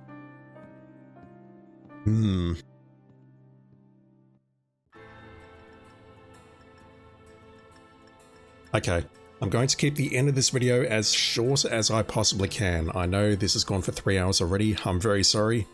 There's just a few more things I need to say to close the series out. Let me just quickly discuss 3 things about this game that I didn't like. Firstly, the lack of direction. I won't mention much more about this other than to say I basically complained about it for this entire video, but I found that Grace's chapters were much better than Gabriel's, because with the exception of the first time block of hers, I felt like I had a clear objective, I had something to do. Whereas with Gabriel's chapters, I felt like for the majority of the time, I was floundering. I didn't know how to find the next plot trigger, and I really wasn't sure what he was trying to accomplish, so I'll leave that at that. Secondly, the art style and graphics of this game. I get it. This is basically the adventure game that Roberta Williams wanted to make. She wanted to explore an adventure game from a 3D perspective, and this absolutely delivers. The issue I've got with it though is that it doesn't really have what I would call a coherent art style. Compared to say Gabriel Knight 1, or even the Gabriel Knight remake with its art style, the way that New Orleans was depicted in that sort of glossy style, or in the remake's case, a slightly airier, lighter style. And Gabriel Knight 2, we had a few streets out in Munich and whatnot, and that sort of gave me the vibe that these are real places. Whereas this just seemed like it was a bunch of building blocks smashed together. I know that's not fair because this was early 3D, this was 1999, and back then we were still figuring things out. Plus, this was actually the last game that Sierra ever put out before that was swallowed up in that terrible accounting fraud business. I'm not going to link that article again because it's depressing reading. I've never been to France. All I've really seen of it is background video behind some men wearing lycra riding bicycles. But honestly, looking at these environments here, these sort of textures, I never got the feeling this was a picturesque or exotic place like France. I thought it was just like a generic place.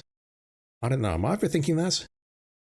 I do think that when we started checking out some of the other areas like Renly-Bane and the train station and whatnot, you see these same houses here and I thought, this is just a bit samey.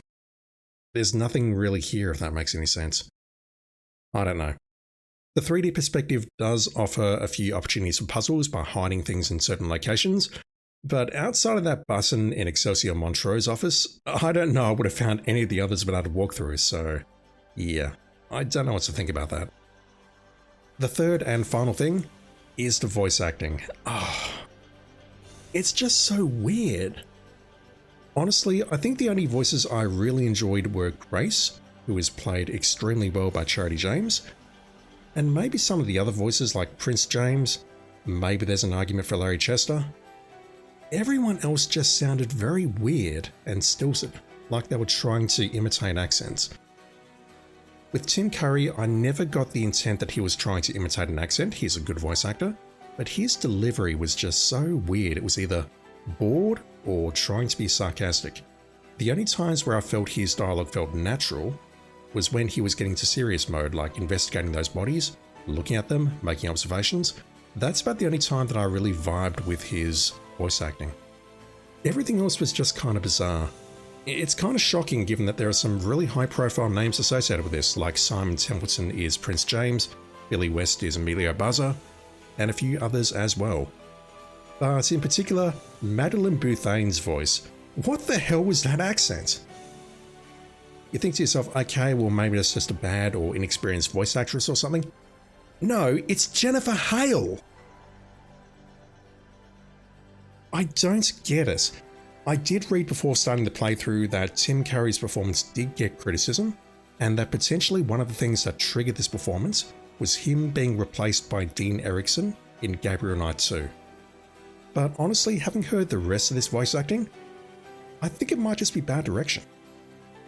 I don't know if anyone agrees with that or not, but I just can't believe that Jennifer Hale would turn in a performance like that given her talents. The entire presentation of this game just seemed very, very bizarre. The fourth thing, yes, there's a fourth, is not aimed at the game itself. GOG, once again, do better. I could barely get this game running. I don't exactly recall why. I wasn't taking recordings back then, but I did end up using the same mod that I used for King's Quest VIII to get the game running. And it sort of worked, but there were definitely brightness problems throughout the entire game. There were definitely problems where the game stuttered every couple of seconds. It was playable, but it wasn't a great experience. And it doesn't bode well when the first thing you do is you install the game, you click play, and the game says, no, you can't do that, you need to insert the disk. There is no solution to this in the documentation anywhere. It's in the forums. You just need to load any random ISO into a virtual drive, and it will work. Yeah. I mean, the original Unreal was a massive slog, but honestly, I think I would have preferred playing it to this game. Anyway, enough of that. What did I like about this game? I gushed about it a lot, but I'll say it again. I think this game is extraordinarily well animated, especially for 1999 standards. You see people's finger joints, you see them moving realistically. I think that was very well done, and wherever it came up, I pretty much commented on it and said this is good animation, and I'll stand by that. As much as I don't like this game's art style, I think it does look relatively decent, and the animation is an absolute standout. The Le Serpent Rouge puzzle. I'm not terribly fond of the puzzles in general, more on that in a sec, but I think this one was a standout. I do like the way it tried to use quote-unquote real historical documentation to try and build a puzzle out of that, and even though I struggled at the best of times, I think it was a very interesting puzzle, so kudos for that. And I said multiple times during the playthrough that I thought this game was interesting. The thing that triggered it was me snooping around in Roxanne's rooms, and at the time I was recording that, the game that I was reminded of was Deadly Premonition. This game has very little in common with that game. Specifically, we're not wandering around shooting zombies with infinite ammo submachine guns, but I felt the act of wandering around a town, looking in people's windows, trying to spy on people, trying to learn more about people, building up a suspect database, which really didn't go anywhere. It gave me that sort of vibe, and I think there is actually some interesting ideas here. The thing is, none of it is executed terribly well. It is interesting enough that I think it is worth a look, but oh man, you've got to go digging for it, I think, and I'm not convinced it is worth it. As it is, I can't say that I like this game. I find it interesting. That's where I think I'll leave it. Thoughts on the Gabriel Knight series as a whole? This is going to sound bizarre. I think I like watching and thinking more about this series than I do playing it. What I mean by that is I like the story, I like the general premise of Gabriel being a Schattenjäger, who is also an author and a womanizer and kind of a piece of shit, but I think he is a very interesting, flawed character who is trying to do the right thing in his life. You've got Grace, who is basically the perfect foil, and it sounds weird saying this after Gabriel Knight 2 and 3, but I think making Grace playable in Gabriel Knight 2 was actually an inspired decision. There was a lot happening between Gabriel and Grace in the first game. Making her playable in Gabriel Knight 2 really cemented that relationship and really made that work, and that is something that I enjoyed during Gabriel Knight 3 as well. I think all three of the games have interesting stories. The first one, Gabriel discovers his past and has to deal with a voodoo cult. The second one in particular is fantastic, dealing with the Black Wolf from the 1880s and learning about King Ludwig II. And the third game, it's not as strong in my opinion, simply because it meanders all over the place, and I'm not convinced it has enough fuel to get to where it needs to go. We're looking for a baby, and it quickly spirals into something involving a manuscript, two competing organizations trying to find a treasure, a tour group trying to find a treasure. There's a little bit too much there, and I think if it pared back maybe one aspect of that, then it would have made for a much stronger story in my opinion.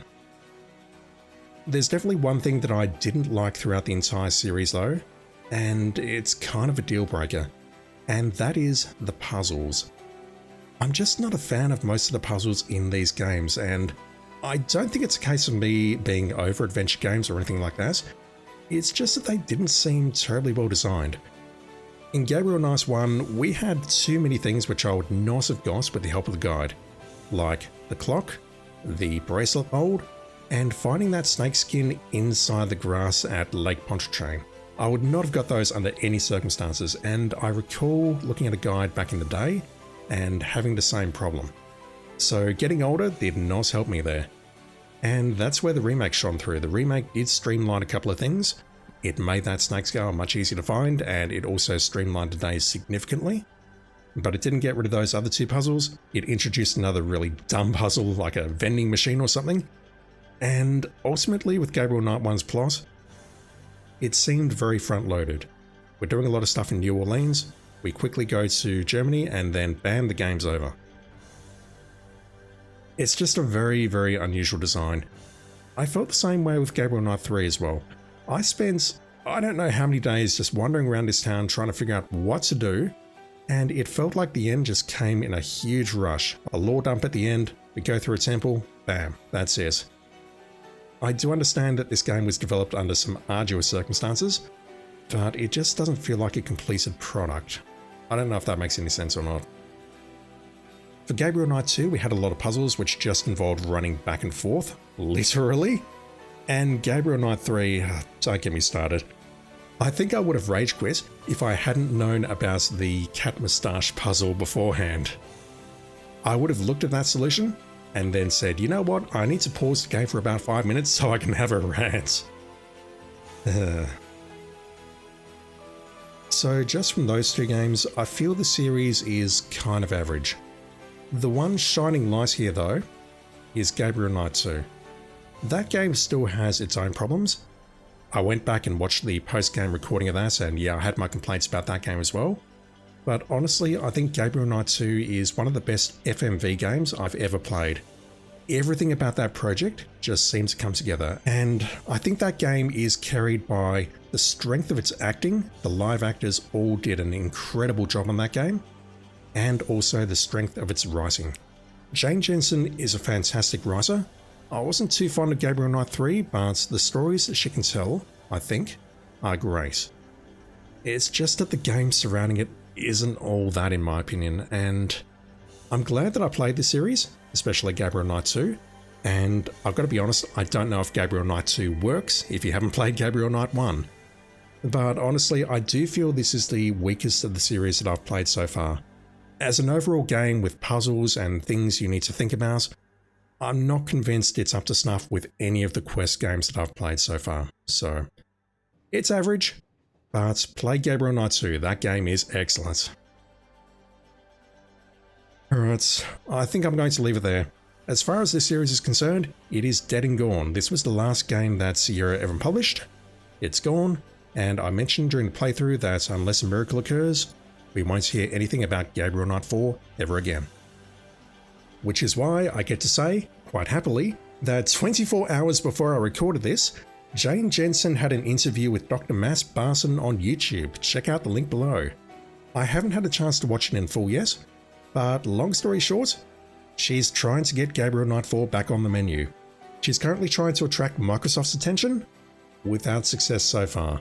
But just skimming some bullet points that I read, it's aiming for a 2D graphic style, and it's going to involve investigating some serial killings where the victims have their hearts removed. Yeah. Would I play it? Honestly, it's been 26 years, so you know what, I'd be willing to give it a go. I'm not familiar with her current work, but given the amount of time involved, I would definitely be interested in taking a look. One thing that I haven't seen so far is whether it's going to involve Grace. I do feel you can't do this series without Grace though, because Grace is basically Gabriel's foil. Gabriel is your misogynistic, flawed protagonist, and Grace is the one to keep him down to earth. I would love to know how they resolve that cliffhanger from Gabriel Knight 3. I don't think they will, but we'll see. Alright, that is going to do it for my full playthrough of the Gabriel Knight series. I hope you enjoyed watching this as much as I enjoyed playing it, or at least making it, because I definitely didn't enjoy it in parts, but I do feel like I had a good time playing it overall, so yeah, there is that. I can be positive about that at least. Next up, I do want to check out Quest for Glory, but there are two more projects that I want to take a look at in between. One is a simple one-off, also from Sierra, technically, and the other is an adventure game series which is not Sierra, so please be excited for that. It'll be a little bit of time before I can get to either of those because work is pretty busy at the moment, leading up to Christmas, but once that's done I should be able to find some time to get some recording done, and we'll start the new year with a bang. Alright, that's it. I'm done. My name is Random Attributes.